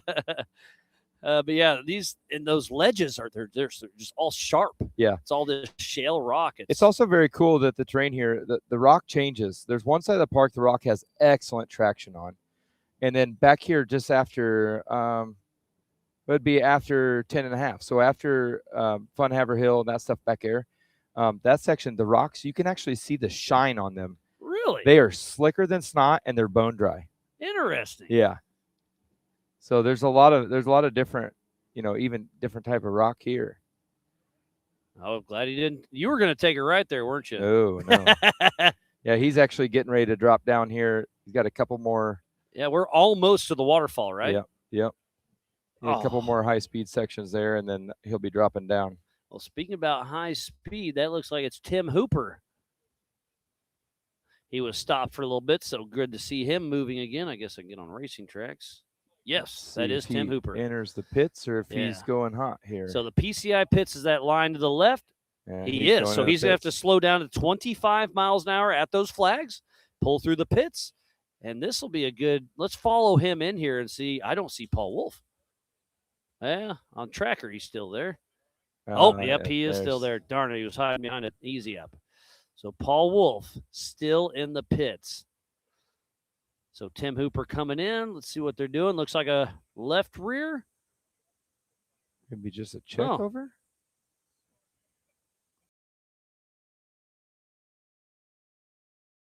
Oh, they might be re-racking. They already changed the tire. They're re-racking. They changed the tire on course. Good call. Yep. And there's Paul. And that is a rear engine. So putting an alternator on that could be tricky, right? Yeah. Looked like they were on the ground trying to get something adjusted before it went back on the car, maybe. Yeah. And, well, at least everything's hot. And it's hot. And you're in the sun. And you don't have all your tools. I could only imagine grabbing a hot alternator off a car right now. Well, don't worry. They got Ryan Rockhold. He grabs everything. It's iron hands, yeah. And there is Christopher Branton. Okay, so he is still. I guess that would put him ahead of him. Man, track. Unless we missed Tad. We could have missed Tad. The tracker's still showing. Let me see. Tad Dowker. Oh, then it just updated. They are neck and neck. Let's see the gap here. Now we got a camera on him. Let's see if we can get Tad coming into the shot here. Yep. Oh, there he is. He is definitely That's less than 30 seconds. So that's why I said there's a lot more technical rock on that side of the park. So maybe it's a difference, or maybe just Tad's more comfortable in that section. Or he's pushing harder. Or he's, this he's is got lap 2 of 3. So we are past the halfway mark. Fun Haver Hill just blasting his way up. And Tim Hooper in and out. They did a re-rack on the spare, so they changed a tire on course and back in action.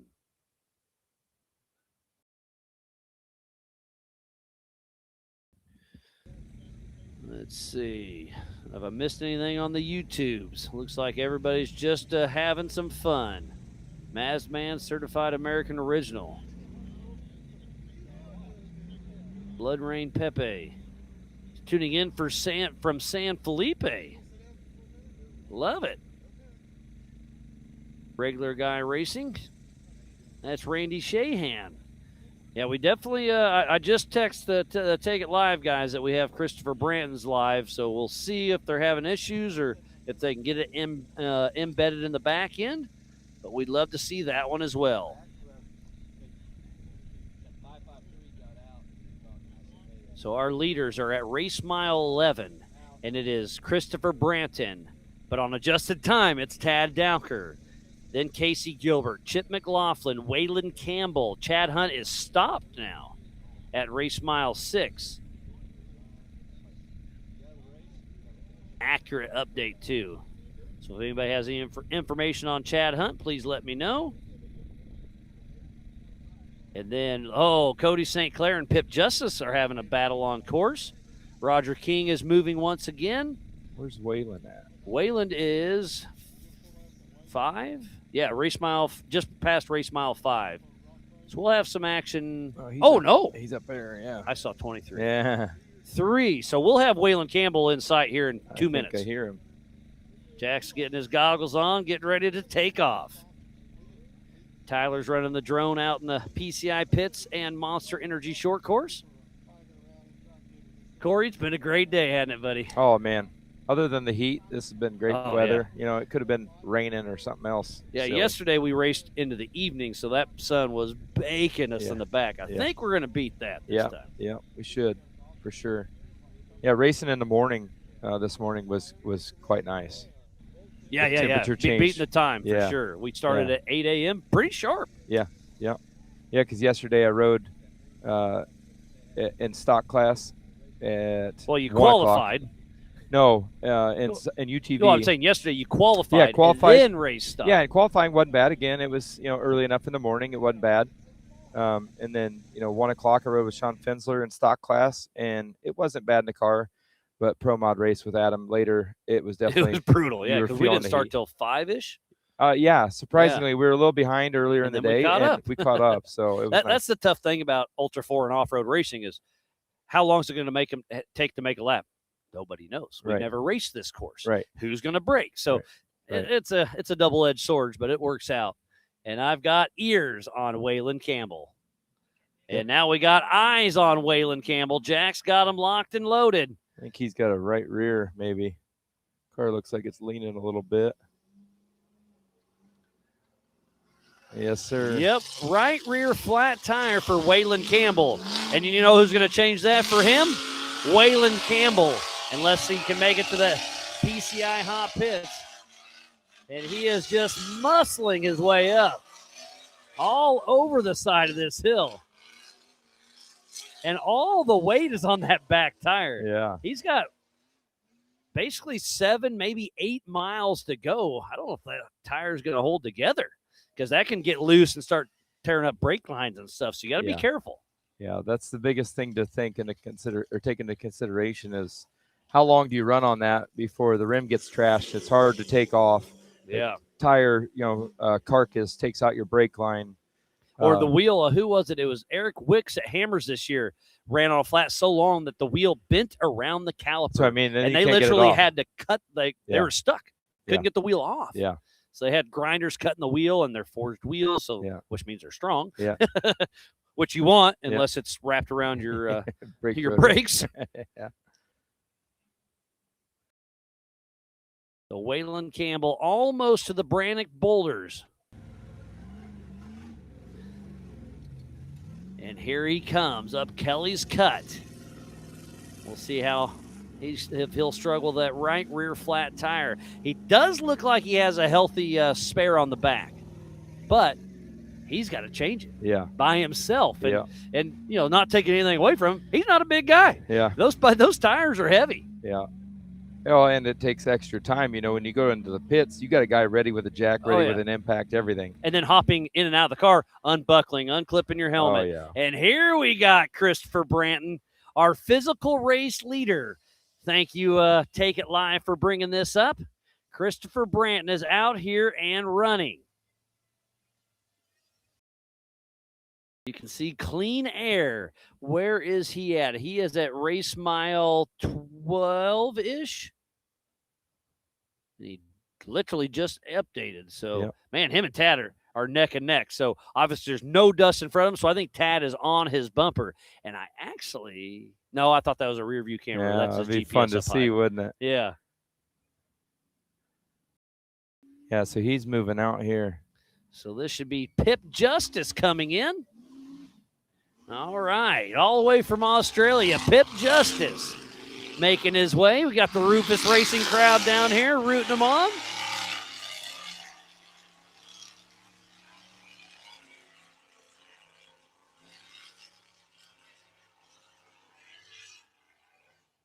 All right, making his way through Pip Justice and Diamond Dave. And giving us a little toot for the crowd and the drone. So we should have Chip McLaughlin in the Warren Waterfall. How long ago was that update? 21. Yeah, let's keep an eye on the waterfall. I think we'll have Chip McLaughlin coming through there any moment. We'll see if he takes his buddy's trail or not. Fun haver. So Pip Justice all the way from Australia teaming up with Rufus Racing for the last quite a few years. I was talking to Chip yesterday, and he says he thinks they have dual citizenship. There's the waterfall. Where are you, Chip? Oh, there he is. Perfect timing. Chip McLaughlin coming through the Warren Waterfall as we speak.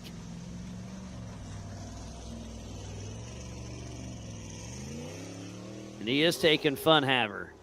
Makes it look fairly easy, just kind of dancing up there through there. And this is the side you're talking about where the rocks are slicked in, right? So in pre-running, that face was 100% dry.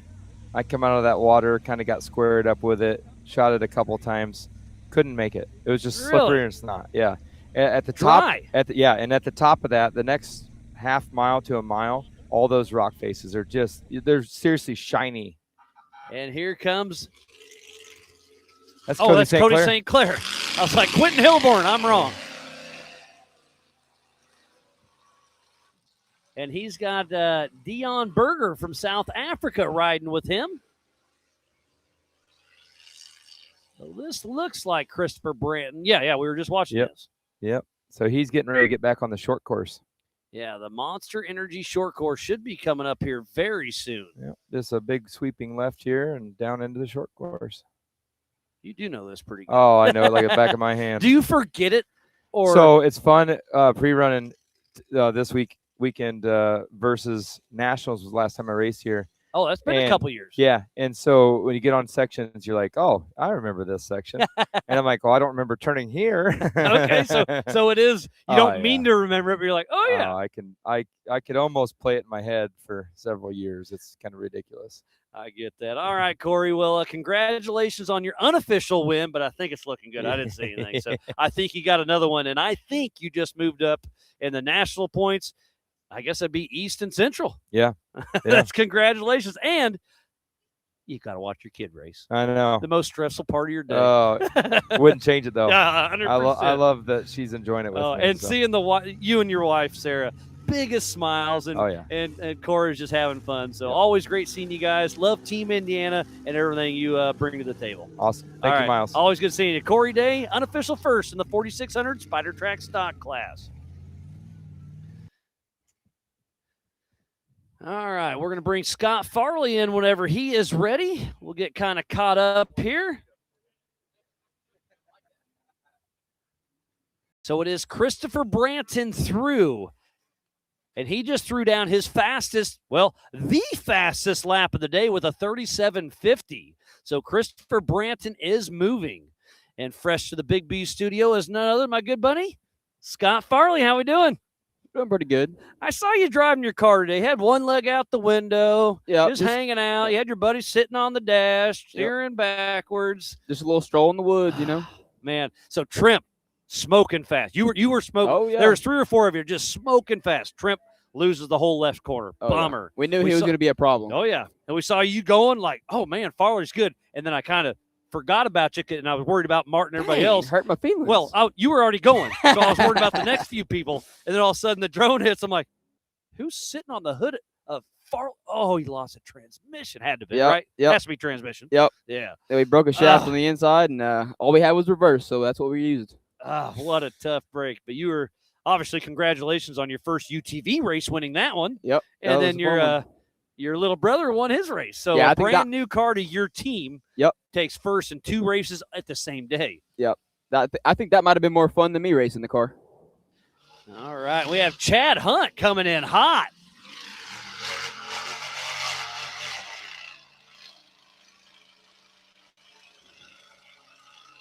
He's still in high. You can hear him lugging up there, but he's making it up. Yeah, you can definitely tell with these cars, the water is playing a big game. Oh, yeah. Well, you know, you were there. So, sorry I cut you off, but you think it was funner riding with your brother than winning your watching. Race? Oh, watching you rode with him? No, sir.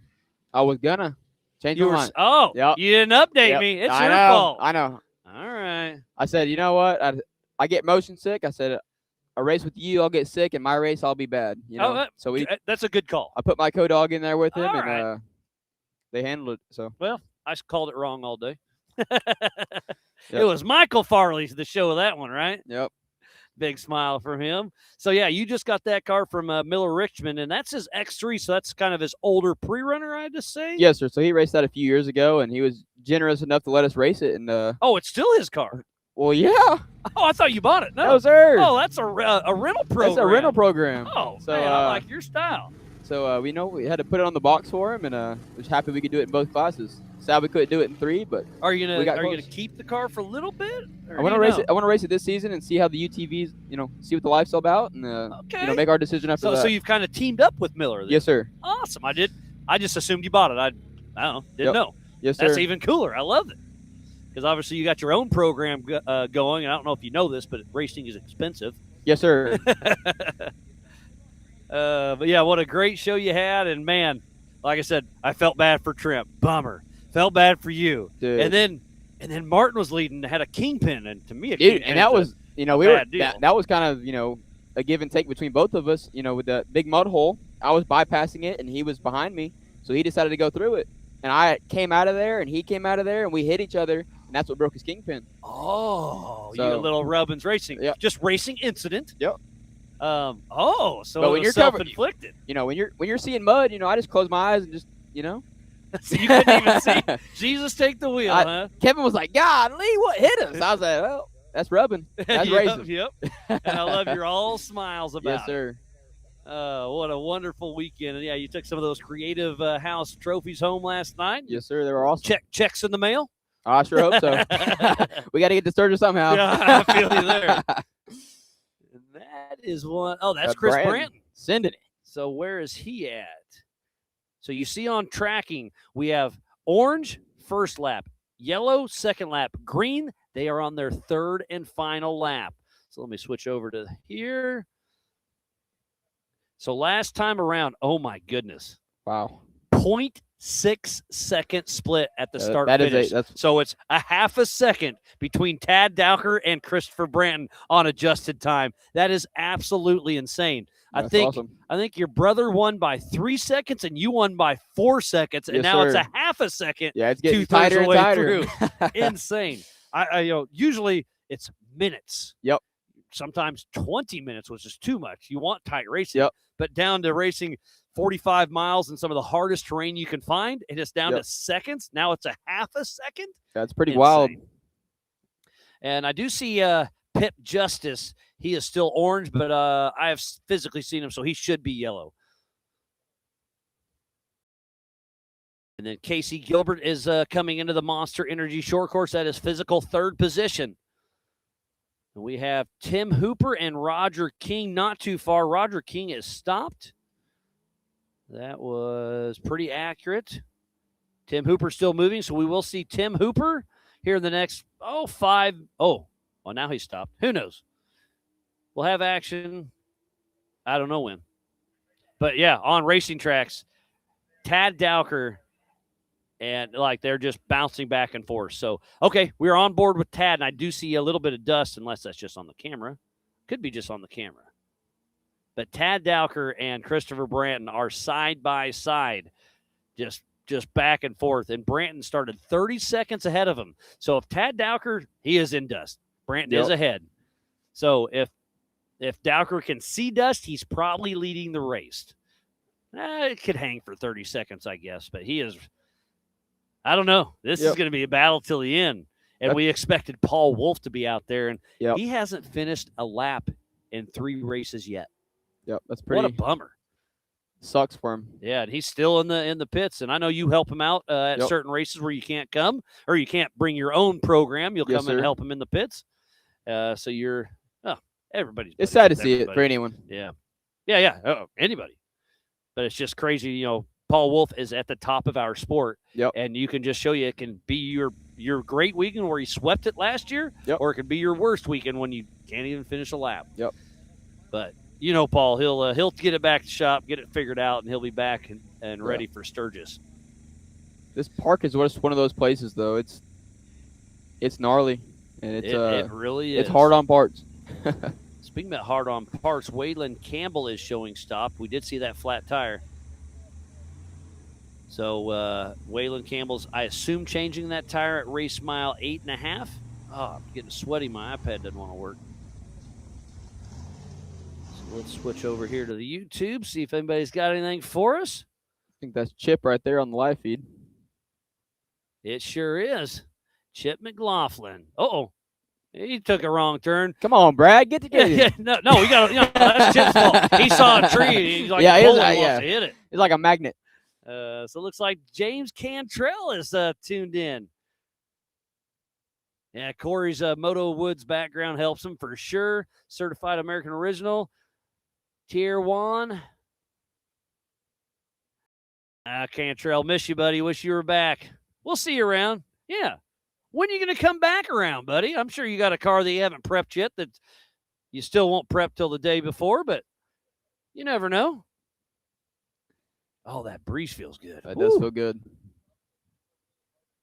All right. So how about Waterfall? We should see Cody St. Clair and Chad Hunt in the next 5 minutes at the Warren Waterfalls. We're watching Chip McLaughlin heading into the Monster Energy short course.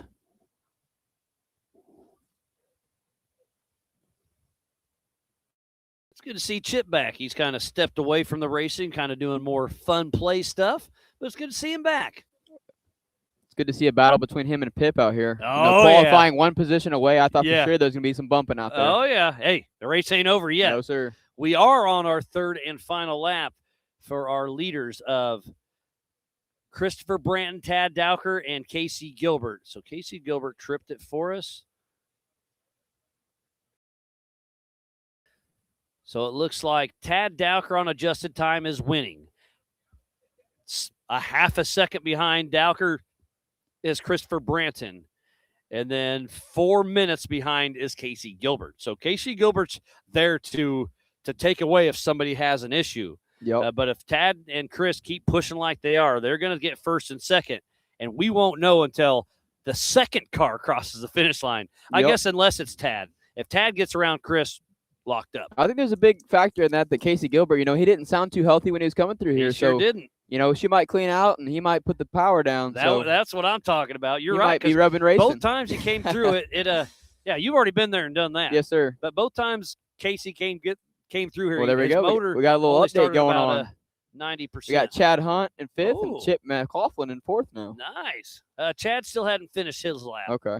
But Chip does move into fourth position, so he's 4 minutes behind Casey. Is that right? Looks like it. Yeah, 4 minutes behind Casey, 8 minutes behind Dowker. So he's still right in a good position as well, because to finish first you must finish. Right, Farley? Yep, I've heard it forever, and I just now experienced it. I guess you're right. You have had pretty good luck on keeping cars together. Yes, sir. Last year we finished every race, technically, Yeah. And this year, we're having a little rough run, but, we'll come back stronger. I love your style. And how old is that transmission in that car? Is it getting tired? Yes, sir. I run my parts a little to the extreme, and, it's partly my fault, but, well, we got to make it happen. Yes, sir, they are.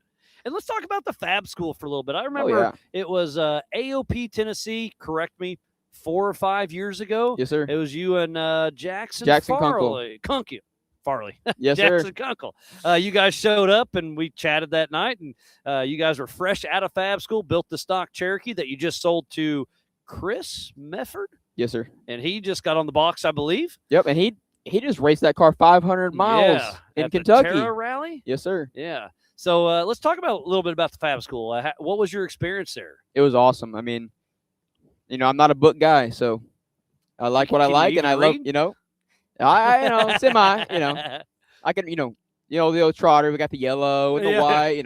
I can kind of get that down, but the Fab School is amazing. It really, we had some decent understanding, but it really, it sharpens your knife on how you present things and how you accomplish things, and No, definitely made us more faster, efficient, and just better. The knowledge, Practice makes perfect. Oh yeah. Troy Johnson's been running that. He's still around, right? Yes, sir. Yeah, he's been. Randy Schlosson was an instructor there years back. It's got some pretty good history, and it's cool to see you work your way through there and then see your success in Ultra 4 a little bit due to the Fab School. Yes, sir. Yep. We have that car, and every race we're upgrading it and figuring out better ways to prep it and upgrade it and strengthen it. I would recommend a transmission. Yes, sir. already had that phone call today, and all right, we should be good for Sturgis. So. Perfect. Who do you go for transmissions? Yeah, Fritz is the only way, man. Fritz, all right. There's some guys change their transmissions every race. Some guys, every season. I just push my stuff as long as physically possible, and even though he doesn't suggest it, I do it, and they hold up great. I mean, last year we had 0 failures, and so it was due. Yes, sir. Everything's self-inflicted on that side of it. But racing's racing. So I just got an update from Pam Hall from the PCI pits. Wolf is buckled in and getting ready to take off in the hot pits. They tore his alternator apart, was trying to put other parts in from a different one, and he literally has battery boxes going to run the power. So he is going to finish 1 lap. So he's probably got 5 jump boxes. Oh, I am outside of senses. I was like, I got an extra one if he wants it. I can't give it to him. Does my racer band still count? This isn't your race. Yeah, I had to think about it. We all want to help everybody, but we also want to play by the rules. Yep. So I was already thinking, I'll give him when he comes by. No, I cannot. I mean, something might fall out of a tree, but So Wolf is out, and there he goes. He needs to finish a lap to get finishing points because he missed the first Joker in Montana because he was at Pikes Peak. Yes, sir. So he has to get a finish here. Uh-oh. Yeah, he's a little hyped up. Yeah, probably, I'm I'd sure say. he's on the throttle. So on a jumper box, I would probably not drive wide open. It's good till it ain't. There's my tree right there where I went pop. Oh, that's where it was. Huh? You were that close to the pits. Yes, sir. But yeah, Paul Wolf is on a mission. Look at that speed. Yep. This is going to be the slowest lap of the day, though. That is very true. Because he's already... That's probably going to be the slowest, fastest lap of the day. He's already an hour and 10 minutes into his lap. Yep. At race mile 1. But yeah, the slowest, fastest lap because he's going to be pushing. Yes, sir.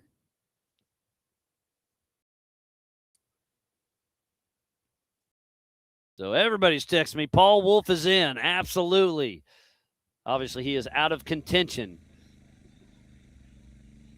But he can salvage some very important points, that's for sure. Ooh, Jack, get ready. We'll have leaders in here in the next less than 5 minutes. So how fast? Okay, so Dowker updated 41 right now. Branton updated at 39. So, yeah, they're still neck and neck. So we'll have our leaders. Oh, speaking about leaders, here is Christopher Branton. And we still are. I know where that gate was. I remember that one. So we're going to be coming out the top anytime. If Rock Face will kind of show their face for just a second, go around the mountain. Right here in the Arbuckle Mountain Range. Such a beautiful place. Okay. And this is fairly local for you, right? Couple hours? About hour and a half away. Hour and a half? Yes, sir. Shoot, you can still make it home for lunch tomorrow. Oh, yeah. After partying. Yeah. We decided to load up early so we can hang out tonight. Do you still have the swimming pool set up? Oh, yeah, of course. I'm sure when you first fill it up, it felt amazing, but by the next day, it was hot. We put an easy up over it and a tarp, and it stayed pretty cool, really? Actually. Yes, did you buy any ice to throw in it? Some of my buddies did. All right. All right. So we are getting close to seeing Christopher Branton. And we'll I see his roof. So that is Christopher Branton up there. And now we're on board with Tad Dowker. And you can see how close he is. Get my stopwatch out. Where are you? There you are. And does he have Ryan Webb riding with him? He was supposed to, but I think Aaron's riding with him. Okay. They made that switch last call. Somebody on the YouTubes told me. So here is Christopher Branton, physical first, but on adjusted time, they were within a half a second last time through. All Things UTV flag start. Oh, man. They're dusting us out. Dang. Doing us dirty. There he is. Oh, yeah. Oh, they're tail to tail. 13 seconds. So Tad technically has him by 17 seconds on adjusted time at the halfway mark on their third and final lap. And a huge wheel stand from Dowker. Christopher Branton and Tad Dowker are putting a show on for everybody here for the 2026 All Things UTV Clash at the Crossbar Ranch in Davis, Oklahoma. And this is some great onboard, but I think we got to swap it up and hit Kelly's cut because we're going to see both of them come through. First one is IFS. Second one is solid axle. Who's going to make it up here quicker and smoother? Like I said, it was about a 13 time split. So on adjusted time, it's 17 seconds to physical second place. And man, I think he's gaining a couple seconds already. 1, 2, 3, 4, 5, 6, 7. Dude, they're pushing it. Look at that. So 6 seconds. Tad is smelling the blood, but he's got to keep him. I'm hoping old Andy Eustace keeps him calmed down because if you see him, you got him on adjusted time. So that's the biggest battle out there is, you want to push hard and pass them, or do you want to stay right on their tail and win? But all of us out there, we want to pass them. Oh, 100%. But play it smart. And Brant knows he's there too because on some of these switchbacks, he's like, is he still there? He's closer. How about now? He's getting closer. Oh, yeah. You got that 1,000 horsepower billet block like they're breathing down your neck. 501 you can hear that thing screaming. Old Brand's no slouch on horsepower. He's got that LSA in there. So we still got some high horsepower machines. And look at that. Tad Dowker sees the dust. And let's talk about that. Now he's in dust. Branton is in clean air. So he's stepping out of the dust just a tick, but you got to be extremely careful. Oh, here. yes, you do. Did you catch any rocks off the edge, or were you pretty clean all weekend? We were pretty clean. We definitely hit some rocks, but, with those Maxxis tires, they held up great and allowed us to push a little harder in the dust. You got to think Tad's – I haven't seen a spare tire on his car all day. I just saw a spare tire on the ground. There was a few of those out there today. Yeah, I'll bet. Yeah.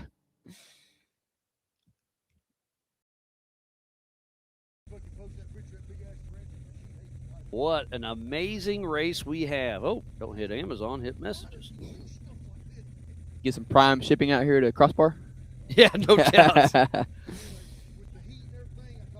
Just making sure I'm not missing any updates. Chris Wyatt was feeding me a few of them, but they were older because I didn't look. My bad. Thanks you, Wyatt. But he was telling me, well, we just saw Branton physically out front, but on adjusted time, Tad has his number. But we still got 7 more miles. And Casey Gilbert's going to be here in 5 minutes, possibly less.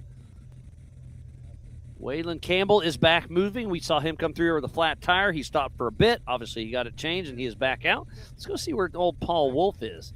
He's already at race mile 4, battling with Chip McLaughlin, so they're laughing and having fun right now. Let's hope Paul can keep that car together. And do you have a jump box in the pits when you go? I assume most. I have one in the car. Right? Oh, you have one in the car. It's hardwired. Really? Yes, sir. And you charge it just in the garage? Yes, sir. Charge it before you start the race, and if you start having any charging issues, you just hit that power button, and you have an extra battery. Is that one of those no-cos? Yes, sir. Name drop, but that's what I've got. Yes, sir. Jeep, because I drive a Jeep. You never know. Yes, sir. It's hardwired, and I actually learned that from the Rufus guys. They have hardwired jump boxes in there, so you lose voltage, you just hold that power button down, and it's enough to get you to a pit. Yeah. How long? It just depends. I don't know. I haven't had to use it yet. Yeah, well, perfect. So you're winning. Yes, sir. If you have it, you don't need it. If you don't have it, you need it. Could you take it off to give it to a competitor if you Yes, sir. To? I have it's a Warren style winch plug on there. So I hardwire that to my car, and then I have the jumper cables in there as well. So we've used it more on other people than we have ourselves. Good. That's cool because it's back to camaraderie that you want to help a competitor and yes, you sir. can't. So you pass them by, chunk it out the window, and good luck, brother. And say, give it to me later. Yes, sir. or here's my address. Ship me a new one. So we're back on board with physical race leader Chris Branton and you can see how hard he is pushing. They're in that. It's a real rough section right there they're in. All right. We got to keep an eye because all right, Lundy with Take It Live. Keep an eye on the Warren Waterfall because we should have Waylon Campbell there soon, and then Branton and Dowker.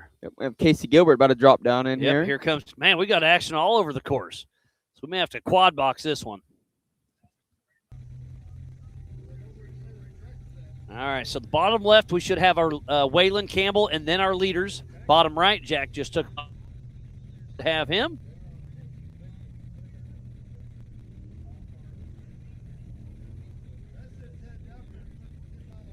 And here comes physical third place, Casey Gilbert and Tranny Tom, number 618.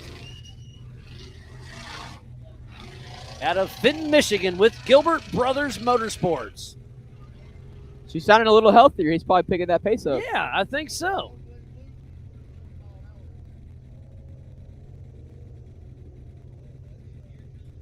All right, so our top three are through here at the All Things UTV Rock Face for their third and final time. And I wasn't watching because I was watching behind me. We may have saw Waylon Campbell on your bottom left.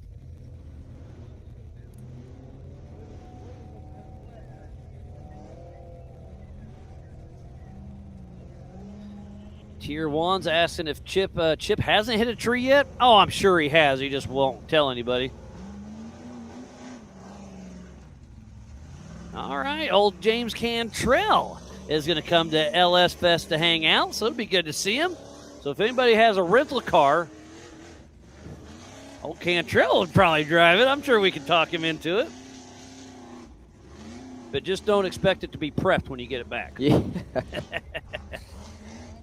All right, so, I should have been watching. Was that Waylon that just came through? Were you watching? I have not seen anyone come through. Well, Benji just panned, so that must have been Waylon that I was chatting. Oh, but we have action in the background. Who is this? This is Tim Hooper with Fuel Works, the 1505 out of Bentonville, Arkansas. And the old Trent Fab solid axle machine getting it done.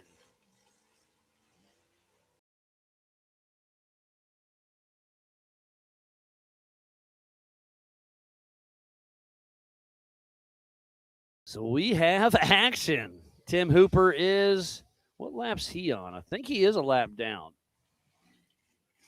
Yes, he is a lap down. We only have 6 on the lead lap. So Tad Dowker, Chris Branton, neck and neck. Casey Gilbert about 4 minutes back. Chip McLaughlin, another 4 minutes back. And then Pip Justice about 8 minutes back. Chad Hunt, 5 minutes back. And then where is Waylon Campbell? I know where he is. He's just past the waterfall. Oh, all right, let's get ready for the waterfall once again because our leaders will be there here any second. So this is definitely the camera to watch right now. Who's it going to be, Christopher Branton? Or on the tracker, they are on top of each other. You can't even see with the numbers. I just know they're our leaders, so they'll be coming through here in the next minute or few minutes. Okay, here we go. Here's Chris Branton. So I guess we don't have to watch the camera because we'll see him. But this is about a 20-second delay.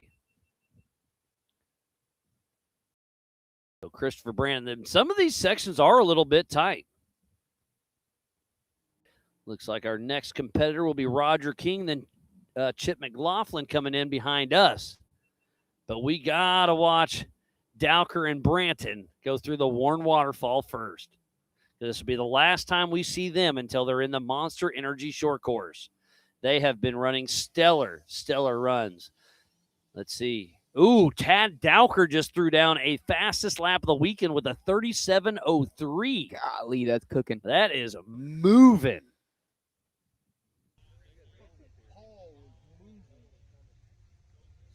Whew, speaking about cooking, it's getting hot, buddy. It's a little warm out here. What is it? 94 still. That's it?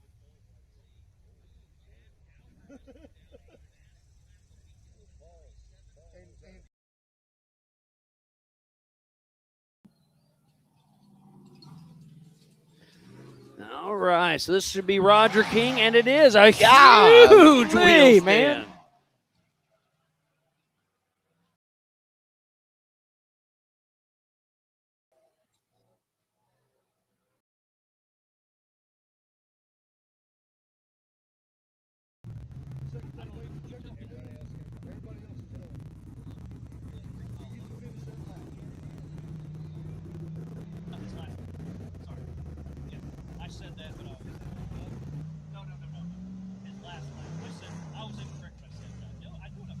There they are. And here we are in the Warren Waterfall, and it is Christopher Branton out front. How far back is Tad Dowker? Not very far. We're still less than 10 seconds. Uh-oh. Oh, man. Probably a little low-range swap. Okay. You think it went from low to high there? Man, it's going to be down to seconds. It really is. It's going to be anybody's guess, unless Tad can physically get around him. But this is going to be an extremely, extremely close race. And now we have There's Chip Chip. McLaughlin coming through. That's physical fourth position.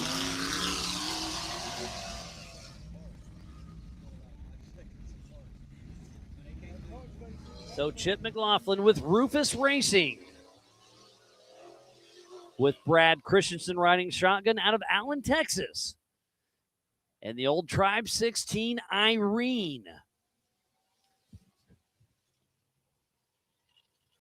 Throwing down some laps. Giving us a little horn. We see you, buddy. Keep up the good work.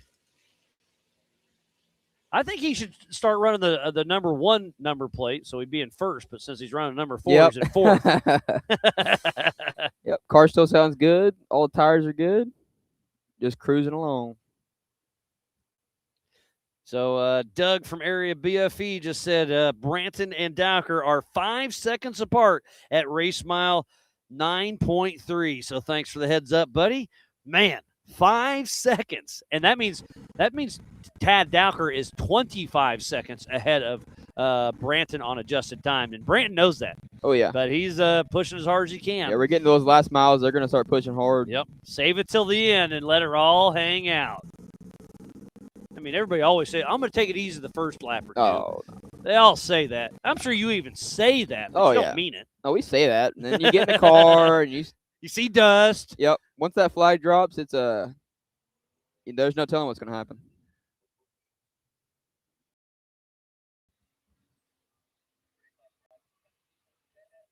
So I think that is probably Chad Hunt, looks like.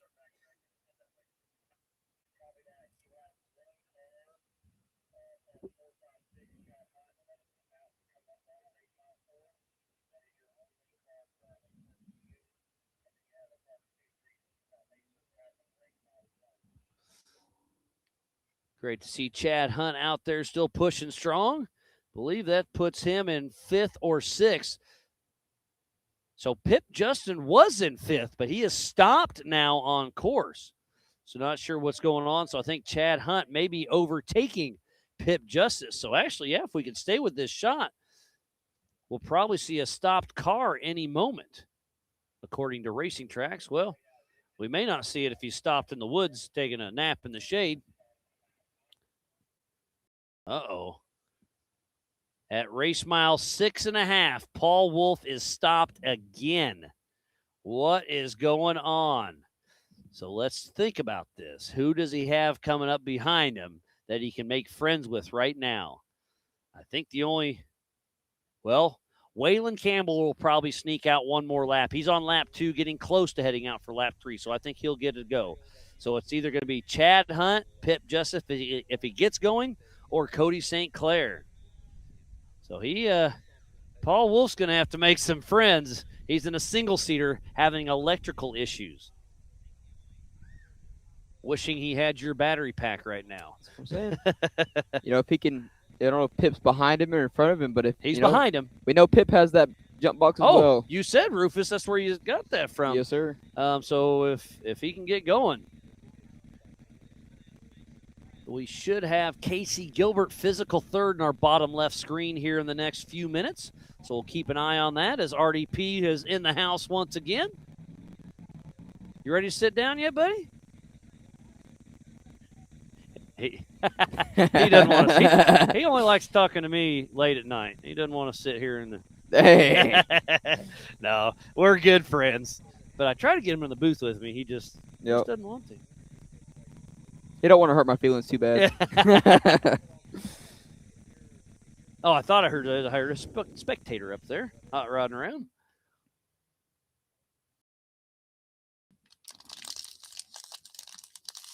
Hey, Jack, actually, he's not that far away. Do you think you can fly over there and see him? Do you think you can try? You want me to try? You want to switch goggles for headsets? I love some peer pressure. Oh, yeah. So Paul Wolf is just over the other side of this hill. So I conned old Jack to see if, stay high. Just see if you can float in there. Oh, gravity. It's no big deal. So here's Chris Branton. Man, that dust. So that must mean Tad Dowker got around him. That's the only person I could see on racing tracks that would be kicking up dust. So if there's dust in front of him, I think it's Tad Dowker. So I think, here we go. Tad Dowker's looking clean. Yep, clean so air. I think Tad Dowker took over the physical lead. So now Branton has to pass Dowker and put 30 seconds on. So as long as Dowker can keep this together, it is his race to lose. But you say it. To finish first, you must finish. Yeah, it's a tough one. I'm surprised you said that to yourself a couple times today, right? Yeah. What a great weekend of racing. Sometimes you get a Paul Wolf who just absolutely runs away with it, and it's kind of boring. Good for him for putting on a clinic. Oh, yeah. But it's fun when you have a battle all the way to the end. Battling's way more fun. Yep. Oh, yeah. So Brand's getting a taste of Dowker now.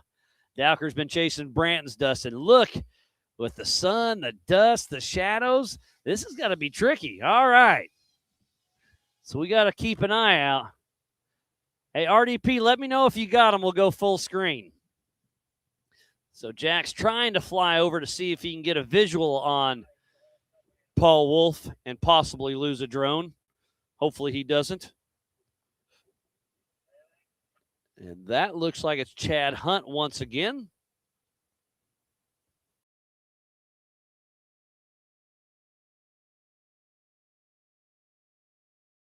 And if you are just joining us, this is the 2026 All Things UTV Clash at the Crossbar. Just outside of Davis, Oklahoma, as we're watching Casey Gilbert, physical third on Fun Haver, not having any fun.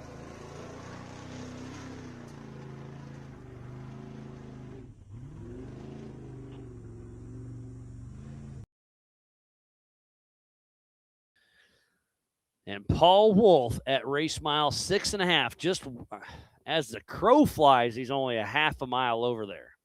Maybe 3/4. I guess it's further than I thought.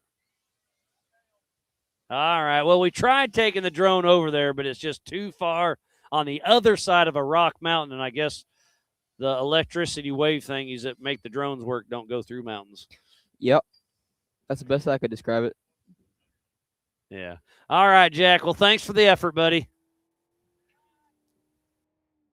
All right, so here's physical race leader and obviously on adjusted time because he started behind Christopher Branton. I wish we could have saw that on the on-car. Let's see, is everybody having fun at home? Because this is an amazing, amazing race. Oh, you're going to go for a hike, huh? Oh, all right. RDP's going to go try find Paul. Uh-oh, Justin Myron said you're coming for my job, buddy. Oh, man. I'll trade you a race car for a headset any day. You can prep Straight it. up. You can prep it, too. I'll prep the live show. You prep the car. Okay, there we go. We'll share. Yeah, we'll make a little deal. Dave Conklin has been tuned in. Obviously, James Cantrell, Tier 1, and Justin Ferguson. So thank you, everybody, for tuning in. It's been a wonderful day of racing, and we are not over yet. I'm going to say about 5. Oh, No, less than 5. I was looking at the wrong trackers. I think Tad Dowker is in the Monster Energy short course. So hopefully Tyler's got his drone up. So look for dust. So Tyler's following. If Tyler can hear us, Tyler, head to the finish line. Text him.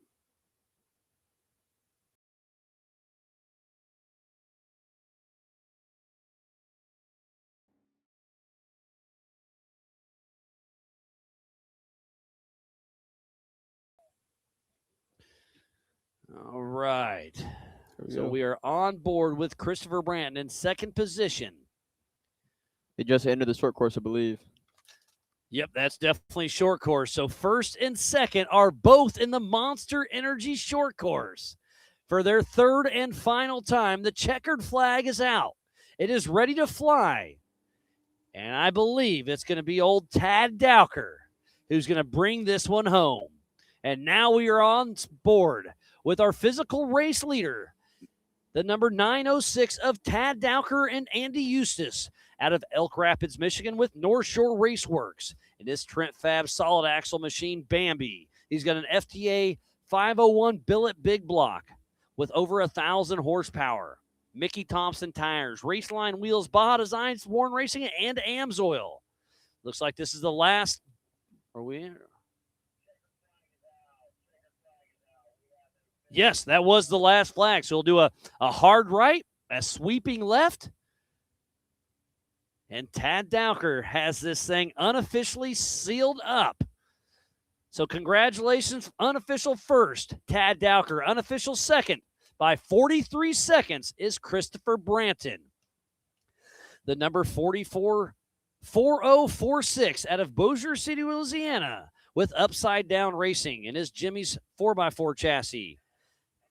Maximum Turbo 400, SCS, Liquimoly, Raceline wheels, USD sticky tires, and real drive shafts. So again, unofficial, but it's looking good for Tad Dowker and Christopher Branton.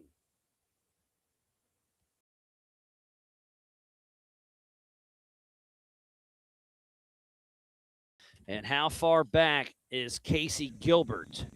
And now you can see on racing tracks, they're blue. That's a good sign. Their race is done. So Casey Gilbert is at race mile 11. Chip McLaughlin at race mile 9.5. So it's still a battle for third. Chad Hunt back at race mile almost 7. So Chad Hunt just did pass Paul Wolf. I wasn't watching the tracker. I was watching the finish. Did Chad Hunt stop to check on Paul Wolf? Your guess is as good as mine. Looks like Cody St. Clair may be checking on Pip Justice. Even my paperweight Brannick U-joints are hot. Yeah. Jeez.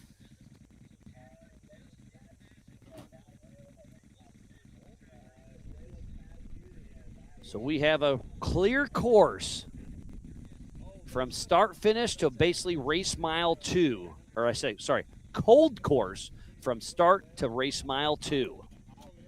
Waylon Campbell is our last competitor with forward progression.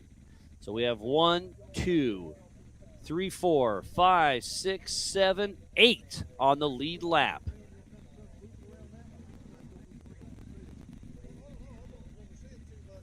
Well, Scott, you're more than welcome to hang out, but if you want to go celebrate with some of your friends up top, you're more than welcome. Yes, sir. I think I might head back to camp and start loading my stuff. Well, good job. Well, Scott, always good seeing you, buddy. Yes, sir. Congratulations to you and your brother.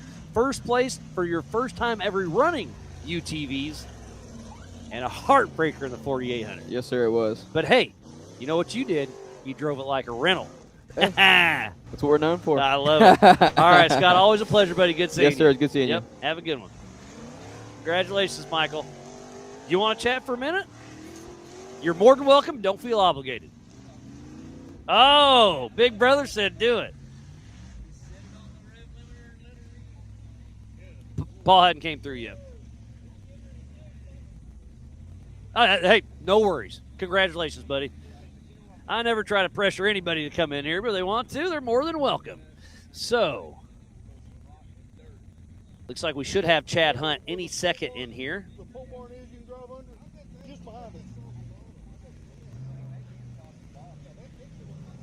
Perfect. So Chad Hunt is coming through, the number 456, who has won here before, but is looking like he's going to get a top 5 if he can keep everything together. Chad Hunt, Rick Murray flinging some rocks, full throttle assault up the All Things UTV rock face.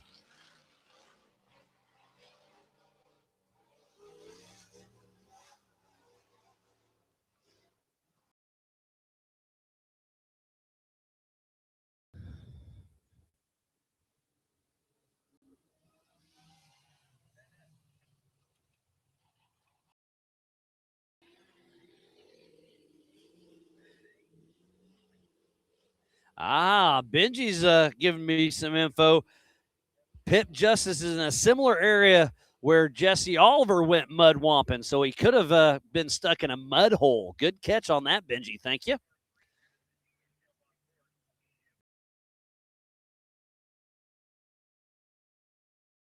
So this is Chad, not Chip. Chad Hunt is making his way through the creek. Now he'll be heading up Kelly's Cut at the Brannock Boulders. And he should make this work pretty easy. These Miller cars were born for this kind of terrain. But again, congratulations to Tad Dowker and Christopher Branton. Tad gets the win and earns it, but Christopher Branton made him earn it. So now, let me look at racing tracks. Oh, look who's coming in. Paul Wolf will be heading this way soon, I think. He did get back and moving.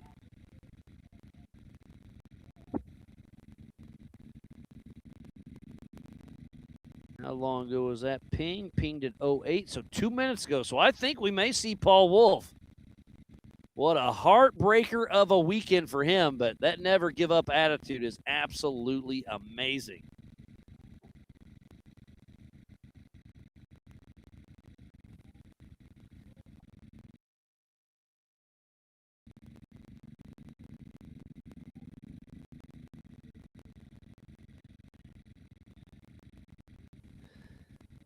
So kind of watching the tracker. We're hoping Paul Wolf, oh, now he stopped again. So that could have been a tracker ping, but I think he got a little bit closer.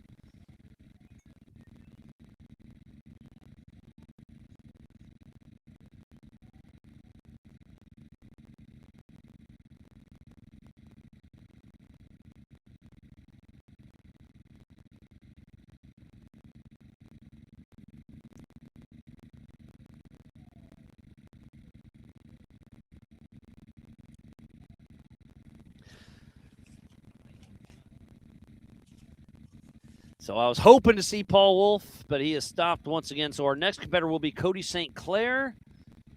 And we got a little time. So this coverage of Ultra 4 USA is presented by All Things UTV and is brought to you by our official sponsors, G-Force, Maxxis Tires, All Things UTV, PCI Race Radios, Can-Am, Tire Spine, Pro Eagle, Brannock Motorsports, Rock Crawler Suspension, Spider Tracks, Metal Cloak, Factor 55, SimpleTire.com, NorCal Rock Racing, Monster Energy, Freight Factory, Raceline Wheels, Warren Racing, Holly, Off the Grid, and by Big B Motorsports. And speaking about Big B, here's one of the Miller cars right here. This is Casey Gilbert in the Monster Energy Short Course.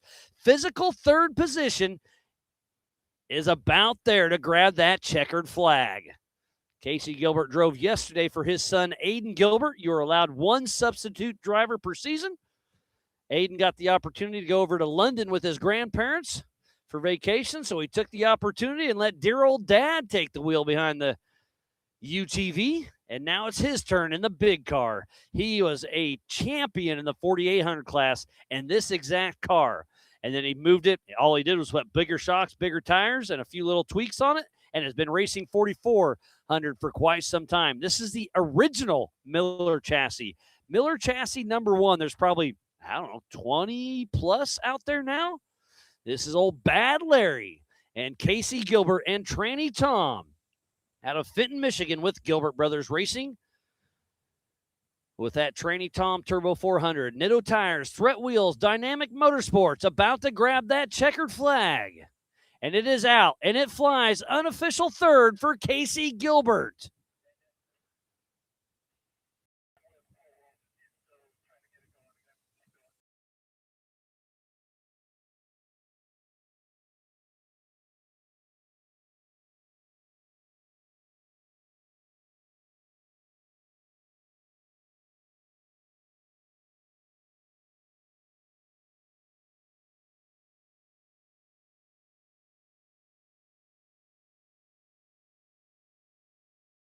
And this is a Grand Prix finish. So since Tad Dowker grabbed that checkered flag, Tim Hooper comes through and is a lap down, but is an official finisher.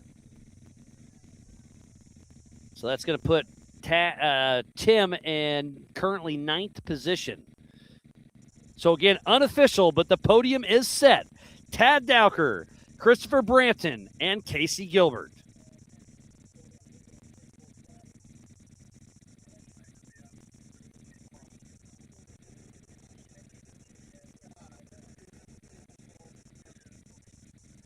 Oh, just hearing some race radio. Old RDP found Paul Wolf and getting some behind the scenes with him. And Paul Wolf was asking, what's the time cutoff to finish one lap? 5 o'clock. So he's got an hour and 45 more minutes to try to keep troubleshooting. But he is not giving up. He wants to make this finish.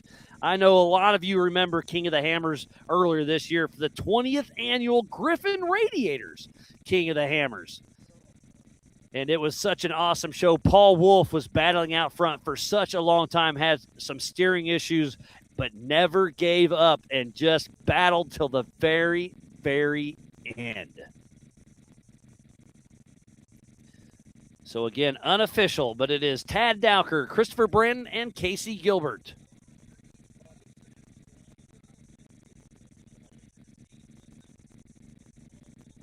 Let me look on Racing Tracks if we have any action. Yeah, we should have Cody St. Clair. Oh, Pip Justice got moving again. Then we'll have Chad Hunt and the Warren Waterfall about the same time we do. So we'll have action in a couple cameras here shortly. And then Chip is actually getting pretty close to the finish line. So Cody St. Clair is getting ready to pass Paul Wolf.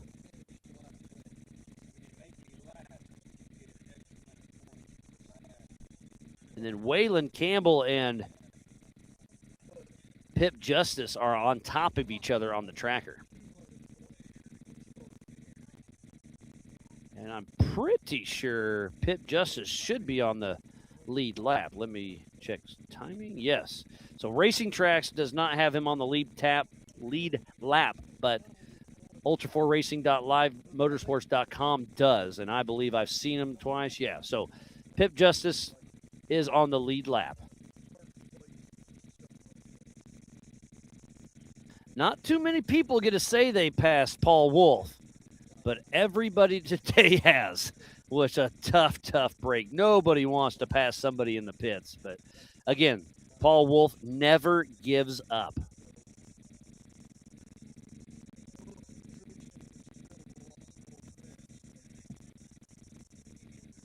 So Cody St. Clair is getting close. And then Chad Hunt's getting close. Oh, there's Cody St. Clair right there. Jack's already got him picked up.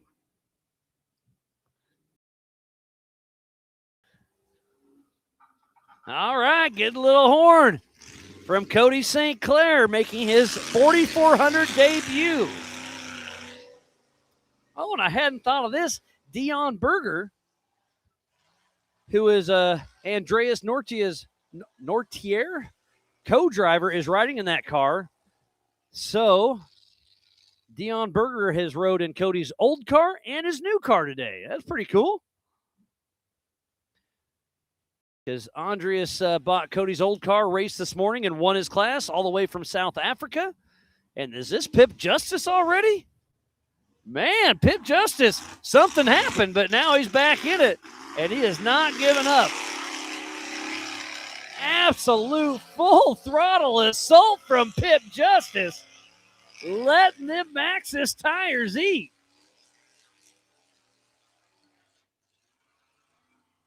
Bouncing off some trees and dusting us out a little bit.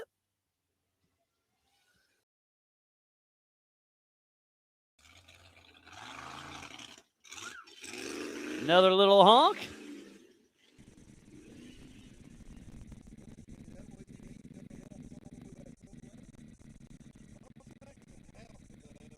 Uh-oh.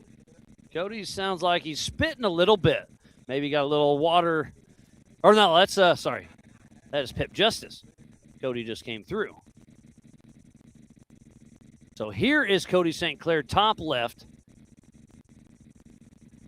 And Pip Justice bottom right.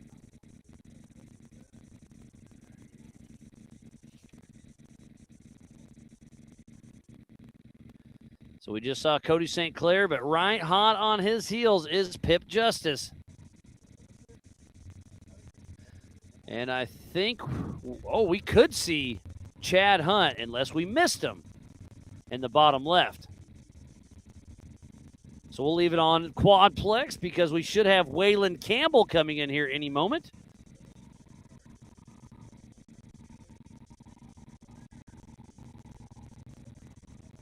So Waylon Campbell should be here, and we may have missed Chad Hunt, but it's right in that area. Oh, but here comes Chip McLaughlin in the Monster Energy short course. Getting ready to grab the checkered flag. And the checkered flag flies for Chip McLaughlin.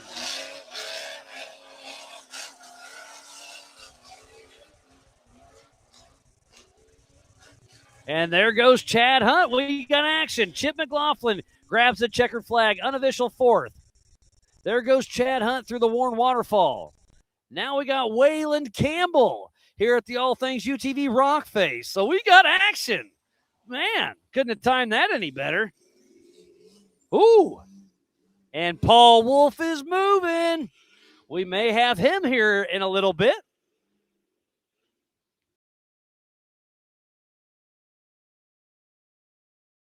Yes, we should see Paul Wolf. Hey, Jack, go ahead and turn around. We got Paul Wolf coming. Hopefully. He's moving at least. Holler if you see him. We'll switch it over. All right, and here comes Waylon Campbell up the Brannock Boulders over at the Kelly's Cut.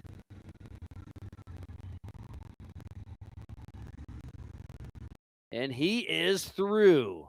So now Jack is trying to fly around. Paul Wolf should be anywhere right in here. Oh, there he is. He is stopped right there. So, man, that's a downhill. But I guess if it's not running, you don't have steering because it's full hydraulic steering.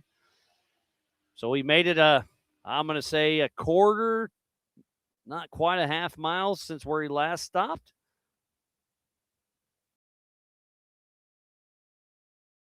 So Paul Wolf, our winningest racer in Ultra 4 USA history, is on the struggle bus this weekend. Is that Chad Hunt? Or is that Roger King, actually, it looks like? Yes, I think that is Roger King. All right. Well, at least you parked right in the shot. Will you move the machine so we can see better? Yeah, I know.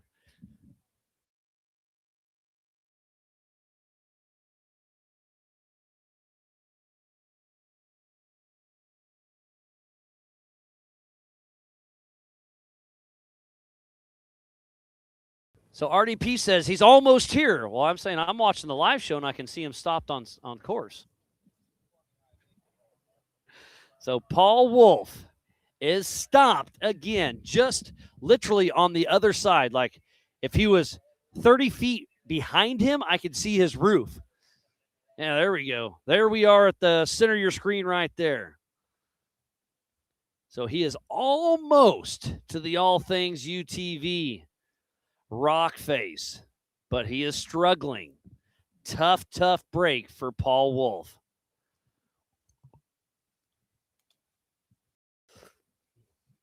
So I'll go back to timing. Tad Dowker, unofficial 1. Then Chris Branton, Casey Gilbert, and Chip McLaughlin, 1, 2, 3, 4. So who else do we have still running? So we have a cold course from start finish to basically rock face.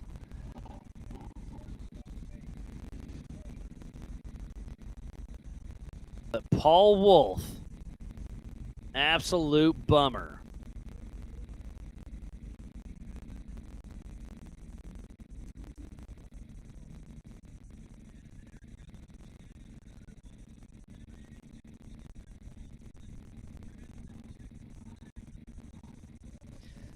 So we got my good buddy Jonathan Terhune hopping in the Big B studio. How we doing? Good. Good afternoon, Miles. Yeah, well, I haven't seen you yet except for a little wave here and there, but it's been busy. I saw you a couple times today when you came by. But what a great weekend. It's hot. Nobody can complain about that, but it's still, we're racing, hanging out with our buddies. Yeah, it's I mean, you can't just take the summer off. You got to race all year round. So why not race in July in Oklahoma? That's good, be not me. I've heard Pennsylvania's cold this time of Yeah, year. no doubt.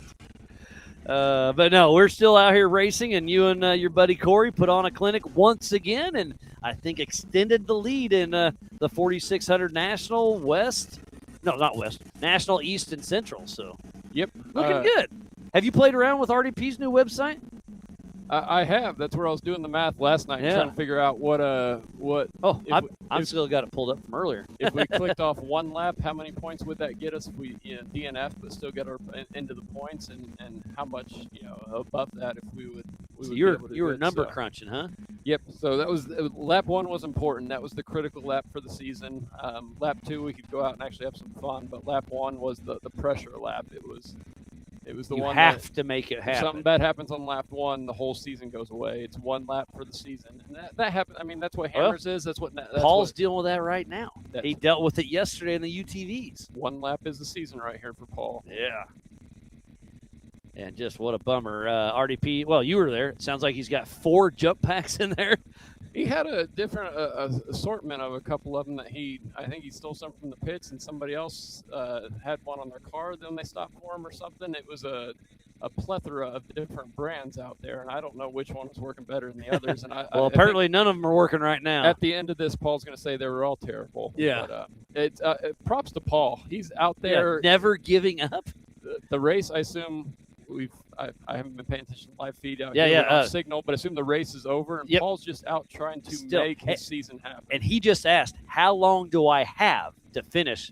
It's 5 o'clock. That's what the schedule says. So he has 5 o'clock to finish one lap. So he has 4 hours to finish a 37-minute lap. There's not many people that would go out and know with that kind of car having those kinds of issues in this kind of heat with this kind of brutal terrain with the helmet, a race suit, and Paul's out there just not quitting. That's why he's Paul Wolf. He doesn't quit. Yep. Whether he's in first or he's in last, I think he's probably in last place right now. Absolutely, he doesn't quit though. So props to him, really making it happen. So yeah, we'll run through it right now. It's Tad Dowker, unofficial 1. Then it's Christopher Branton, Casey Gilbert, Chip McLaughlin. And then that's who's finished. And then we still are waiting on Pip Justice, Chad Hunt, Cody St. Clair, Waylon Campbell. Tim Hooper has already finished a lap down. Roger King finished a lap down. And then Daryl Kresbach is still ahead of Paul technically, unless Paul gets going again. Well, exciting to see. Proud for Tad and that straight axle getting it done. Watching him and Branton come by all day. That was it was fun. I had my unofficial timer at the start finish at the end of lap 2. It was 0.6 seconds on adjusted time, and then they came here. It was a 13-second split. At the waterfall, it was 6-second split, and then by the end, Tad finally got around Branton and put about 45 seconds. Physically got around him. Yeah, physically got around him. Physically, and then put on, another 15 seconds. Great job to those guys and all these drivers. One of these things, these drivers, they make these tough obstacles look super easy. watching any driver make an obstacle look bad is fun to watch, but these guys make things look so easy. So we need something to add some excitement. Well, when you're that's talking what about we got. 0.6 seconds, when you're talking about corrected time, when you're talking about physical position, sounds like a great race. And seeing everybody. Oh, here we go. We got somebody on the camera. Who's that splashing through? That is Pip Justice. Well, I guess we got a couple speeding penalties, but it's not going to affect our top 3. But got a text from Race Ops, and that looks like Chad Hunt.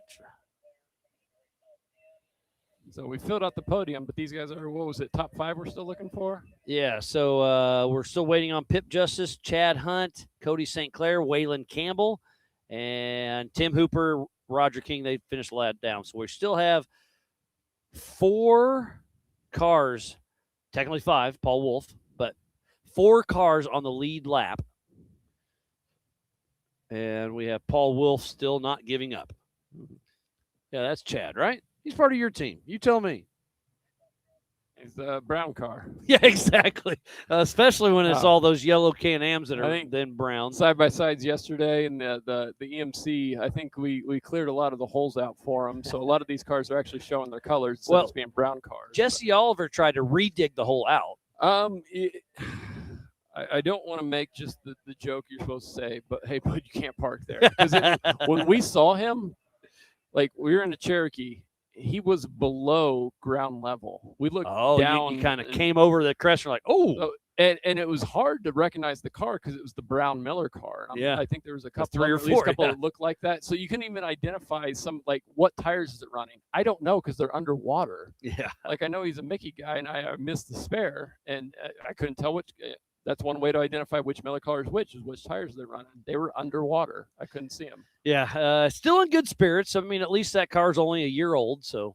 I think that car's been abused more than my 15-year-old car. Doubt. It's I don't know. Yours has been through the Terhune tumble. I don't know if you remember that one. Jesse did that his first race. Yes. So. Who else did it there? Bill McGibbon had a brand new Jimmy's car at Bowling Green and wadded up during qualifying. Was Jesse's during qualifying, maybe? I don't remember. Oh, well, doesn't matter. First race. Still a bummer. Very interesting. 4,400. I don't think I saw anybody with knuckles and corners ripped off. Yeah, the attrition has been a lot less. Did I less. miss that, or has that not been happening? Because in 4,800, when Corey and I were out in 4,600, our final lap was just Brian around. Trimp lost a corner. There was cars parked. Hacker lost suspension. We'd see somebody parked, and we'd be like, "Oh, they have a flat," and it wasn't a flat. The whole spindle, knuckle, everything was not attached to the front. Even when Neff finished, I don't know if you've seen that, but. The only thing still attached was the steering and the axle shaft. We're holding the entire inner C and knuckle on. Whoa, I had no clue. That's why he slowed down. Yeah, okay. we could see. Because he was fast. And then looked like he had a flat pace. tire because the tire was leaning and stuff as he's coming through the short course.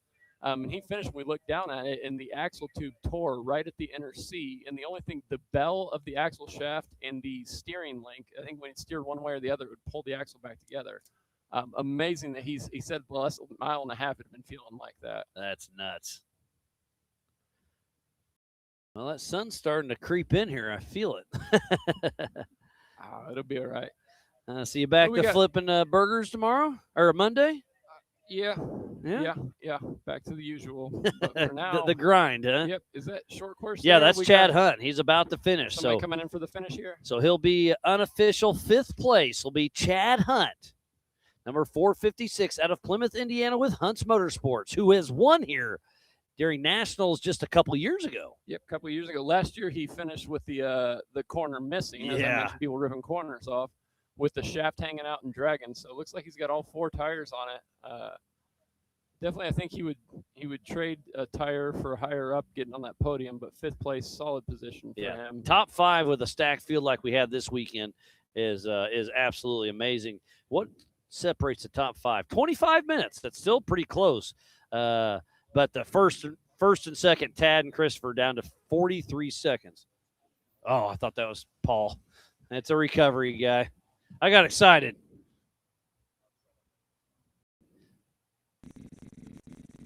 So we still have one more car behind us, and that is Paul Wolf with a dead alternator.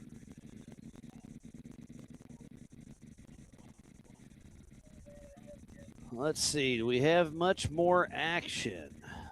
There's a couple there. I see one. So we may see Waylon Campbell coming through the water field here soon, and then Cody St. Clair as well. They could have possibly passed through. Yep, I've seen both of them on course recently, and both seemed like they were still moving pretty well. I don't know if Wayland or who ran into issues, but got them sorted out. Tires are running or whatever, and both seem to be clicking off the miles here, trying to get to that finish. And there's nothing better than just, I want to get out of these woods and these rocks and get to the finish. 100%. Yeah, you've been there and done that. You still gonna keep the old Jesse Haynes car for a while, or? Oh yeah. Number one priority is 4600 riding with Corey and trying to chase our goals there. But if there's a race where 48 and 46 are separated, I still want to get in, get a little bit of fun going. I'm not serious about it, but just. But you're serious about having fun. Yes. So we'll see if Bowling Green LS Fest, maybe even though I'm a short course hater, I might still get on the short course. Absolutely. All right, just because get some seat time, and then we'll see what Nationals plays out. That's going to be interesting. That's going to be a long short course, and so they might separate 46, 48. Kentucky's right next door to Indiana. Should be a really exciting race. I'm definitely going. I don't know if I get to ride with Corey because it is a short course. Oh, I'm you're almost right. sad that this was our final race of the year together. Because basically the rest of the season is short which course. Is a long short course, but with Corey, you don't need a co-driver. And then Bowling Green's a short course, and then Nationals will be one of those hybrid longer short course. So this might have been our last race for the year, Corey. I didn't realize it might be our last race. Yeah, he's almost crying over here. It's all right. I got you. No, riding with him is a pleasure. Oh, man. You made a comment earlier when I said I turned off the GPS and switched over to racing tracks and live feed at mile marker 3. You said, didn't need the notes. And I'm like, there's no notes on that GPS. We didn't even upload the map to it until before he got into the other side-by-side. Just That's so he hilarious. Could double check what he remembered in his head. But it is a pleasure co-driving for him. I think he's very solid as a co-driver, really memorizes course as well. So I just literally today, when we came by you here, I was talking to, is it Jack that runs the drone? Yeah, Jack. He was like, I got a really good shot if you guys come through. I said, I know, I was watching it while we were in the car. I had your YouTube pulled up. That's hilarious. Watching live feed. And I'd switch to racing tracks, see where competition was, look for traffic, look for who's coming up. We'd stop at every broken down car on lap 2 that we knew was coming and see if they needed anything. That really confused some people too. Pulling over saying, hey, you need anything? They're like, no, what do you guys need? We're like, nothing. We're just seeing if you guys are good. I'm watching the tracker. We've got a few minutes on the competition. Help whoever out. Yeah, no, good for you guys. That's what it's all about. So I'm looking on here.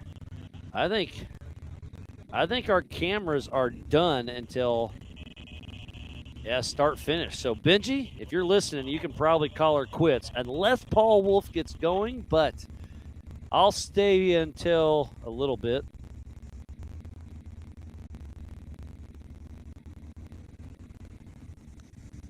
But yeah, I think Benji. Well, maybe Cody St. Clair.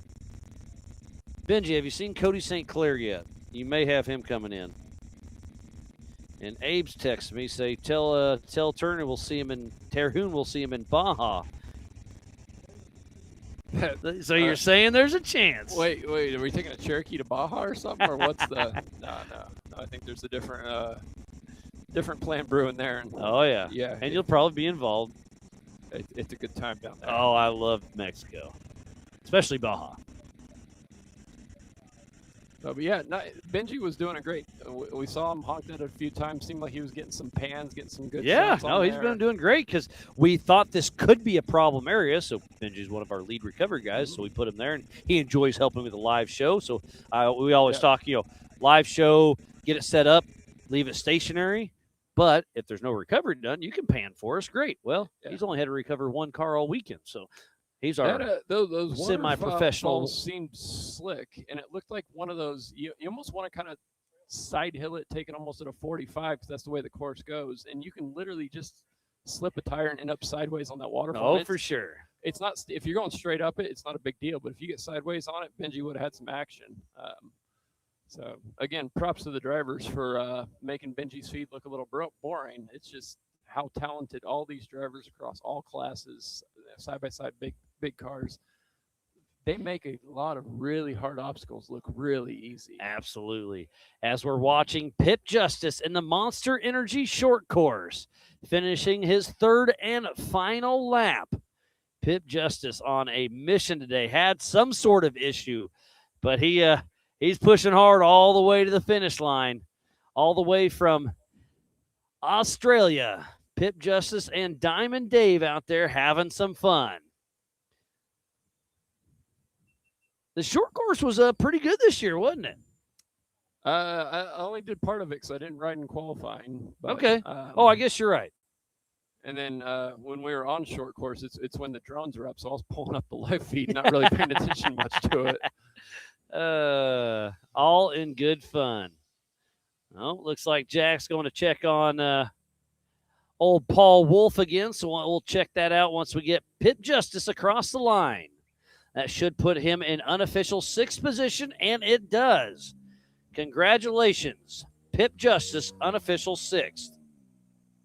Great weekend for the Rufus guys in 4,400.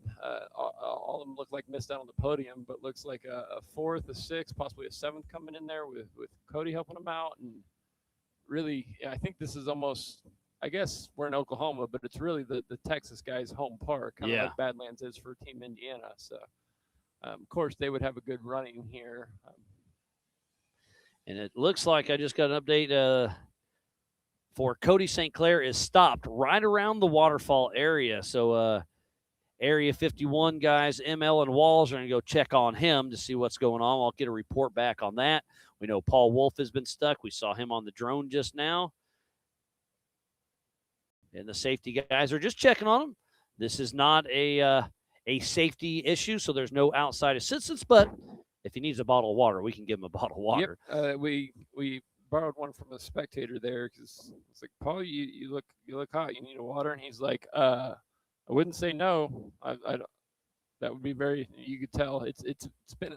He hasn't even done a lap, and it's been a long day for him. He didn't race this morning. He was in the car for a bit yesterday, but even out in this heat, and that's the one thing that's weird about this, the physicality that literally whoops you and makes you do stupid things out here when you're in the car. And you could tell Paul was feeling it. He's been wrenching and tinkering on that thing for hours out here in the heat. It's tough to remember to take care of yourself. It's like, dude, one thing we do for you, drink some water. Absolutely. Well, Terhune, always a pleasure. Good seeing you, buddy. It's been a great day of racing. It's not over yet. We still have 3 competitors on course. Oh, I was getting ready to take a little break, but Waylon Campbell just updated on the tracker and jumped a mile on me. So we'll bring him across the finish line and then probably throw to a commercial here in a little bit. So I was going to kick you out and go to commercial, but we're going to wait on Waylon. We should have Waylon here very soon. See if Tyler still flying the drone can get him in. Just saw Benji step down. Maybe he hears Cody right there around that waterfall. Yeah, he's hanging out with the Area 51 guys, and they were going to walk over and check on him, so Benji's probably doing the same. But essentially the race is pretty well wrapping up and really good weekend. Hopefully it turned out really good for the fans and spectators who are here. I saw a lot of big fans out on course. Good. I love hearing that. Yeah. Last year, the ones that spin in the wind. Oh, the big fans. God dang it.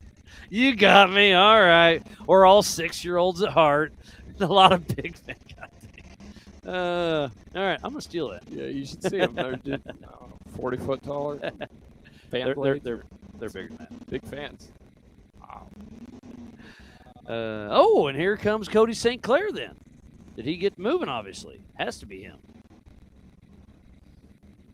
All right, so Cody St. Clair and Dion Berger making their way through. This is race mile 10.5. So this is the last time we will see him until the race line start-finish. So we have Cody St. Clair and Waylon Campbell. They're gonna finish 3 full laps as long as they can keep it going. Around, we'll have 8 finishers. Tough good Ultra 4 race. Yes. Man, King of the Hammers this year was the toughest one ever. Brutal. Davis, I would say the toughest one ever. Where else? Pennsylvania was tough. Badlands with the day 2 of the Badlands weather. after the rain. Woo, that was rough. Yeah, we've definitely turned Ultra 4 tough. Oh, did I miss the dust? Yeah, did you see dust? I didn't see dust, but I see Waylon Campbell on timing, finished. So unofficial 7th position goes to number 3 of Waylon Campbell. So now we just saw Cody St. Clair moving at race mile 10.5. Paul Wolf still stuck at race mile 7.5, basically. So, Terhune, always a pleasure seeing you, buddy. What a great weekend. Hopefully we get cleaned up. We can have a couple celebratory beverages here in a little bit. But anyways, what a great day it's been for the 2026 All Things UTV Clash at the Crossbar. We're still giving Paul Wolf a little more time, and we'll watch Cody St. Clair come across the finish line. So we'll be right back with a few more yet to go. Over 25 years of off-road racing dominance. Proprietary patented race technology. Proudly made in the USA. Unparalleled customer service and support.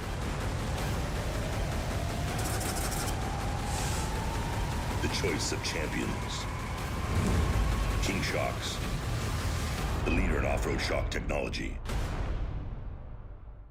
We don't take these lightly. They're not practiced or anything like that. We're here to try to win. You know, we're getting bigger car counts. It's a new track. It's a cool venue, and it's a different change of scenery. That's what Ultra 4 is. But then when the green flag drops, it's all out battle. Mad Max and Thunderdome.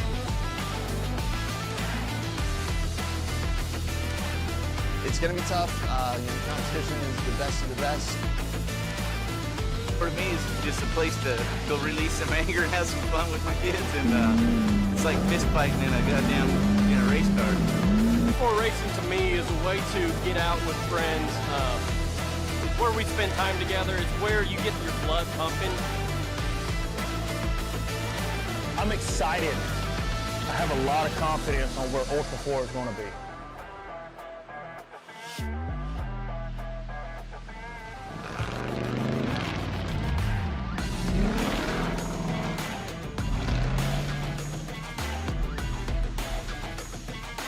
Ultra 4 is awesome. It's so much fun because you're just wheel to wheel with the guy next to you, and especially in short course. And what an opportunity to be able to race side by side with like pro level drivers that have won tail 8 previously, OG drivers that have been in this for 10 plus years.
PCI Race Radios, the leader in off-road communications since 1972.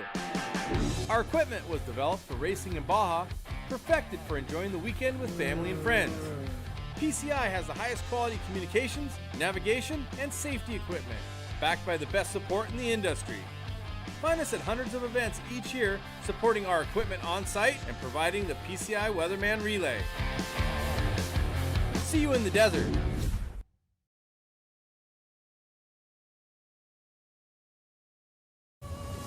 Tested and proven in some of the world's most rugged environments, the all-new Warn Xeon XD and XP line of vehicle recovery winches have arrived, redesigned from the ground up.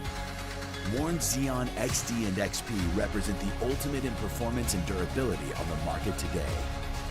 You'll have the confidence to go farther, and most of all, go prepared.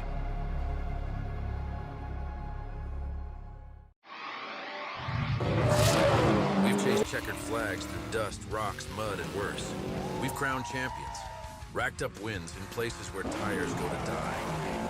And we're still just getting started. From hammering at hammers to Baja bangers. If it's brutal, beautiful, or just plain ridiculous, we're there. So whether you're bombing through the desert or just dodging potholes in rush hour, tread victoriously with Maxxis tires, built for whatever you're chasing.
Well, it's been one heck of a weekend for the 2026 All Things UTV Clash at the Crossbar Ranch.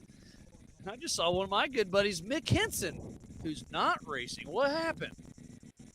Just life got busy. Yeah. And just come to hang out. Yeah, that's sometimes what it's all fun about. to be on the other side. Yeah, it is kind of fun and relaxing not to be under the pressure of what time's pre-running, what time's registration, and drivers' meetings and all that stuff. For sure. But yeah, so I thought I saw your boy, and then I got busy doing other stuff, and then I saw you. I was like, that was Axel, and here's Mick. Yeah, So we're hiding out in the shade. Nothing wrong with that. They got great spectator area right over here. Kelly's Cut. Yeah, Man, we're they watching. really cleared that out. Yeah, we're watching 4,400 cars, bumpers back in there. It's pretty cool. It was fun.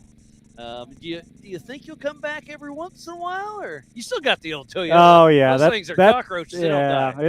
It's always ready to go. So you're saying there's a chance? There's always a chance. And actually, this course would have been pretty good for your car. This is the best course for that car. You know, it's stamina out here is the name of the game, and that's what that truck's best for. But I do know it's a pretty long drive for you to get here. So.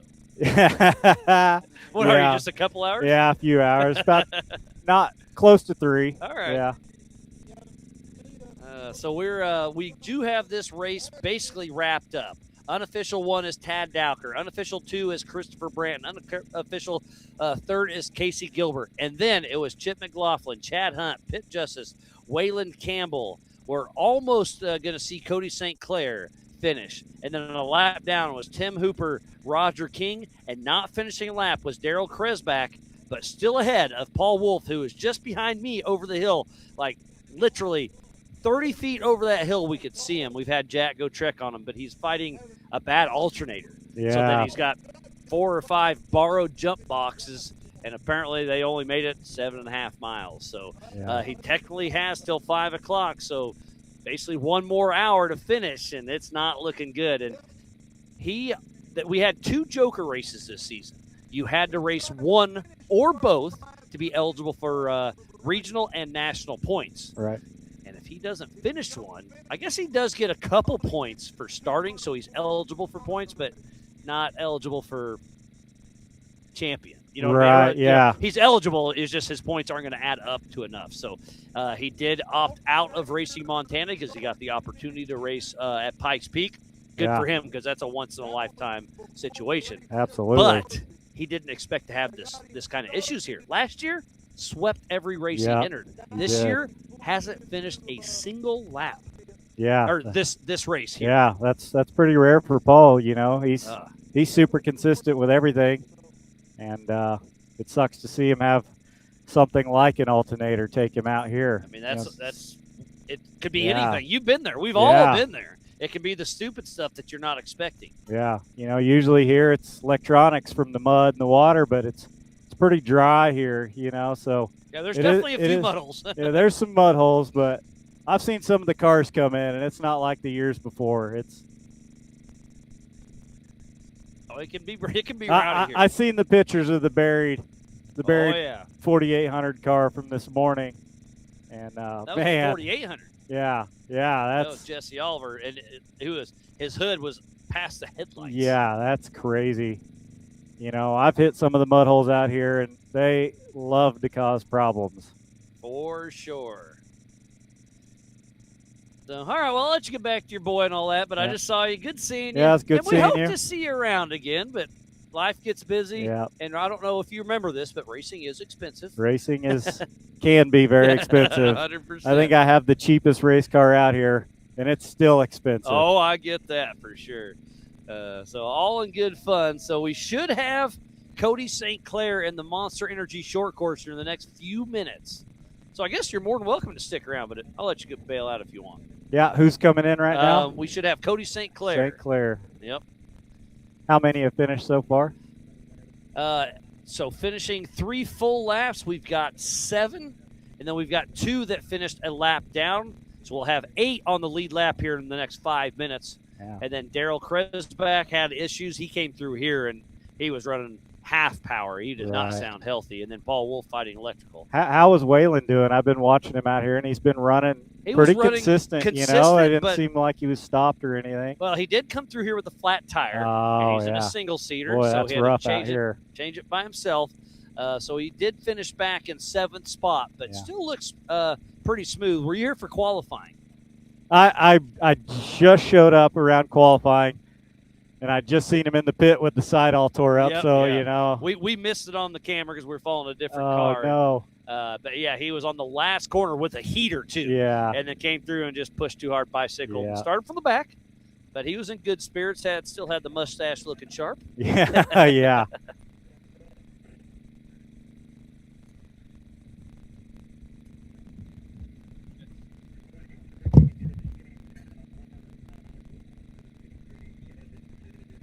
All right, Mick Hetson, good seeing you, buddy. We'll see you around.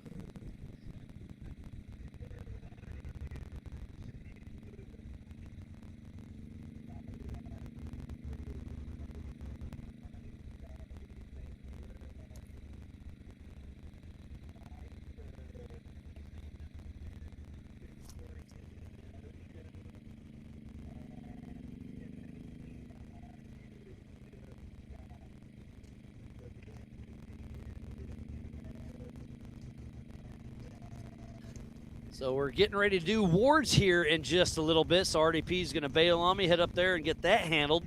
Because, again, we still have technically a live race course. So my job is not done yet. But Cody St. Clair is in the Monster Energy Short Course. We should see some dust. So, Benji, if you can hear me, you can absolutely tear down. And Kelly, if you can hear me, you can tear down as well. We just have one car of Paul Wolf, and it's not looking good for him.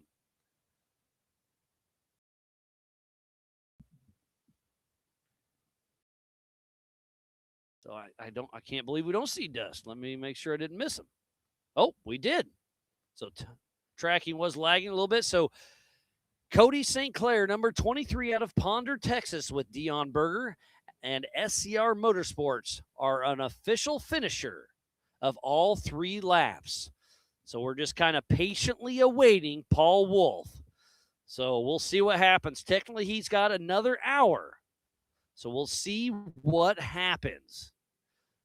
So we're going to step away and patiently wait for Paul Wolf. Over 25 years of off-road racing dominance. Proprietary patented race technology. Proudly made in the USA. Unparalleled customer service and support.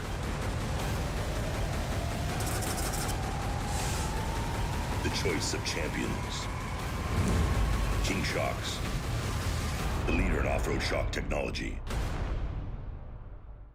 We don't take these lightly. They're not practice or anything like that. We're here to try to win. You know, we're getting bigger car counts. It's a new track. It's a cool venue, and it's a different change of scenery. That's what Ultra 4 is. But then when the green flag drops, it's all out battle. Mad Max and Thunderdome.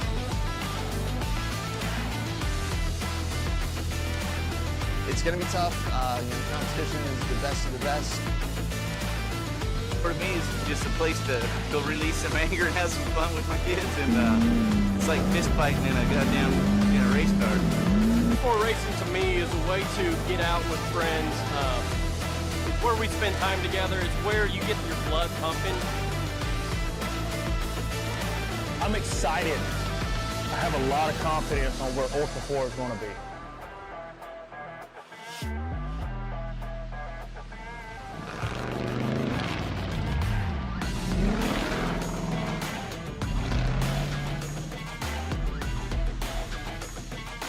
Ultra 4 is awesome. It's so much fun because you're just wheel to wheel with the guy next to you, and especially in short course. And what an opportunity to be able to race side by side with like pro level drivers that have won K8 previously, OG drivers that have been in this for 10 plus years.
PCI Race Radios, the leader in off-road communications since 1972. Our equipment was developed for racing in Baja, perfected for enjoying the weekend with family and friends. PCI has the highest quality communications, navigation, and safety equipment, backed by the best support in the industry. Find us at hundreds of events each year, supporting our equipment on site and providing the PCI Weatherman Relay. See you in the desert.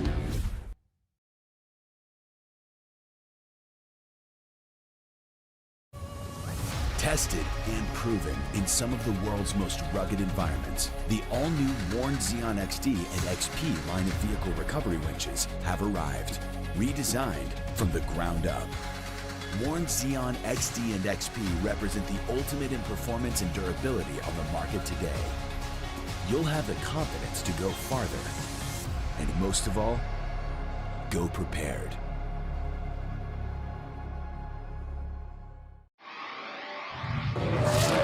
We've chased checkered flags through dust, rocks, mud, and worse. We've crowned champions, racked up wins in places where tires go to die. and we're still just getting started. From hammering at hammers to Baja bangers. If it's brutal, beautiful, or just plain ridiculous, we're there. So whether you're bombing through the desert or just dodging potholes in rush hour, tread victoriously with Max's tires, built for whatever you're chasing.